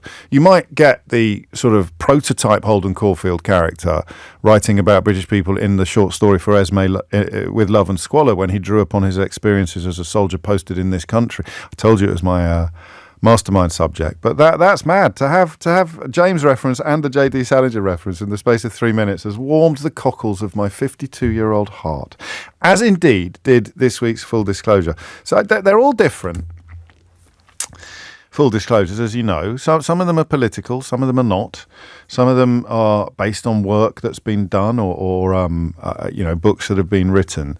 And some people I just really enjoy sitting in the same room as for an hour. And Julie Hesmondhalgh is one of those people that you've either just gone, ooh, or you've gone, who? Because if you know who she is, you've gone, oh, this will be a good one. She's fast. And if you don't know the name immediately, you would definitely recognise the face. Best known by her own admission, best known for having played Hayley, later Hayley Cropper, in Coronation Street, the chatelaine of Roy's Rolls. And latterly, and one of the reasons why it popped into my head that we should talk to her, she of course took one of the lead roles in Mr. Bates versus the Post Office, playing Suzanne Sercombe. And I just thought she was lovely, and I was right. And you get to spend an hour in our company by listening to this week's Full Disclosure. It was really, I mean, such an amazing thing to be part of anyway. And I've never been in a read-through before where the producer cries, before we've even done the read-through, because he was so passionate about it, Patrick Spence. He was so absolutely determined that we do this and tell this story. And it was really hard to get it made. Oh, yeah? Because everything has to be sold in America now. Right. It's all global sales. Right. It's all that. And they were like, it won't sell in America. It won't happen. And everybody did it for less money than they normally would. Okay. And they were just like, well, we'll do it and we'll give it a go. But nobody anticipated how it would take off. When did you realise? Well, I think I properly realised the week after, right? Because it was on the first week in January, yeah. So everyone was kind of like still kind of coming to after Christmas, yes. In news world, and I think that people were. I think the response to a really particular scene, and again it was Monica Dolan. And it was when she's playing Jo Hamilton and she's in the post office and she's just like tearing her hair out, literally, and she's surrounded in receipts and she's on the hotline to Horizon and she's saying, thank you so much. I'm so lost with this. I'm terrible with numbers. Can you? And the numbers and the deficit doubles in front of her eyes. Yeah. And she's like, and I think that was a turning point. Yeah. I think some people had to turn off at that point because it was like, oh, I can't. It's an anxiety dream. Yeah. Yeah. But I think that is when telly is at its best, when you are so in somebody else's shoes that you almost can't look. It's like I can absolutely imagine myself in that moment, and that's what happened. And then the week after, because suddenly it was all over the papers again and everyone was talking about it and everyone was like, why is this taking an ITV drama? Yeah. Well, of course, as someone who's always believed in power drama, completely believed in it, I was just like, not that I don't believe in journalism, and I think there's been a lot of decrying of journalism in that conversation. Yes. And actually, Private Eye, Computer Weekly, Nick Wallace. Yeah. I mean, there's been a lot of really good journalism around it, but it's been so sporadic. But also, people are very keen to find a reason why they didn't care more. So they're keen to blame the journalists. That's why actually you were told, but you didn't care more. And the reason you didn't care more is because of the power of bloody drama. It's not, I mean, as you understand, you must have been the least surprised person in the country when it went absolutely. I was really unsurprised. Yes. Yeah. I mean, I was surprised at the scale. But not especially in the way that we watch telly now. Yes. But it has been amazing to see. I mean, and I was worried that it would die off. I was worried that it would fade away, but the inquiry wouldn't be getting the coverage it's getting. No chance. It wouldn't be on telly. 12:55. Julie Hesmondhouse there on Full Disclosure this week, and it takes me through the full gamut of her life. A lot of community theatre, which was so important. First time a lot of kids ever saw the theatre was because of groups, self-starting groups, putting together their own little troupes and taking them to schools and colleges. Just lovely. It's 5-1. Back to the peculiarly poor mental health and happiness levels of the United Kingdom, and I think we can safely say everybody who's listened to this properly will have a much clearer picture of the why than they did before. David's in Kensington. David, what would you like to say? Fascinating question, James. Congratulations to you. Thank you. I think that one of the things that causes a lot of stress is a mismatch between what you expect and what actually happens and your ability to control it. And if I think about our values as British people, we expect fairness, we expect justice, we expect being a prosperous country to be prosperous, and we expect our government to be competent. And that hasn't happened. I mean, personally, I blame Boris. Brexit was a lie, as you pointed out at the beginning. Once in a while. When we have the management of the pandemic, we have vast expenditure of public money with no idea how we would pay for it. We then had hypocrisy in the way that he conducted things in Downing Street and trying to lie to cover it up. We've got the green agenda. What winds me up hugely is things like low traffic neighbourhoods and ULIS that's justified by the green agenda. But the truth is it's all about raising money. And the politicians behind those things, again, they're lying to us. We can see through it. It was all going so well until you started denying the science. But I don't want you... No, I'm not denying the science. No, you are. But I don't want you to get angry with me. Really cover it. Well, it's 12:57, and I've done it about 467 times before. So let's press on then. Well, except that, in a way... Regardless of where you sit on ULEZ, and I think the mayoral election gave us a fairly clear picture of where most Londoners sit on it, contrary to what right-wing media has been telling us or where they were sitting. It's another example of a wedge that has been driven between us, because with the greatest of love and respect, you're getting your knickers in a twist about being told to drive slowly through residential areas, and that's not a position you were born in. It's a position that has been inflicted upon you. Don't tell me what I'm getting my knickers in a twist about. Well, you just told me you just said it makes me very angry. What? No. What makes me angry, James, is the lying justification. But there's no one's lying about that. That's the problem. But the fact is that even this has gone on a slightly unexpected trajectory, because you're kind of proving how easy it is for people to get angry about things that aren't true. And you start off with things that are true. Get angry with Boris Johnson for being delinquent. Get angry with the political establishment for being completely corrupted. Get angry about the management of the pandemic, which even Dominic Cummings says today should have seen him and Boris Johnson sent to jail. But then, oddly, you've got ULEZ and speed limits in your pocket, which in the context of the really big stuff you just mentioned sounds a bit silly. James texted as you spoke, David, to say, oh dear, he's gone nuts. But I think unintentionally that's an illustration of why we are such a sort of unhappy population, because people are constantly telling us things like, scientists are lying to you about the weather. And obviously they're not. But if you did believe it, you'd be bloody furious. Thank you, though. Always a pleasure. You are listening to... Is that your phone, She? I'm ever so sorry. No, that's right. Did we pick that up on the microphones? Did we? That's all right. No, you've done this long? Oh, no. That's naughty step for That's me. why my mental health is compromised, because I never know what epic act of amateurism Sheila Fogarty is about to bring it to carry into my studio on a silver... There are many. There are many. Lovely picture of you in Leicester Square. Is there? It's enormous, right above Burger King. Oh, I'm glad I didn't notice that. No, I can't miss it. It comes straight out of the tube. It's one of the huge ones as well, bigger than the ones on the motorway near the airports. No wonder people were pointing on my way to work. That would be it. That would be it. They weren't really. If you missed any of today's show, you can listen back. I'm not jealous, by the way. You can listen back on Catch Up on Global Player, the official LBC app, where you can also pause and rewind live radio. Download it now for free from your app store or head to globalplayer.com. Coming up at 4 on LBC, it's Tom Swarbrick, who's also got an enormous picture of him on rotation in Leicester Square. It's the two of them, isn't it? I know. Straddling Burger King like Colossi. It's time for Sheila Fogarty. Oh, dear. James O'Brien on LBC.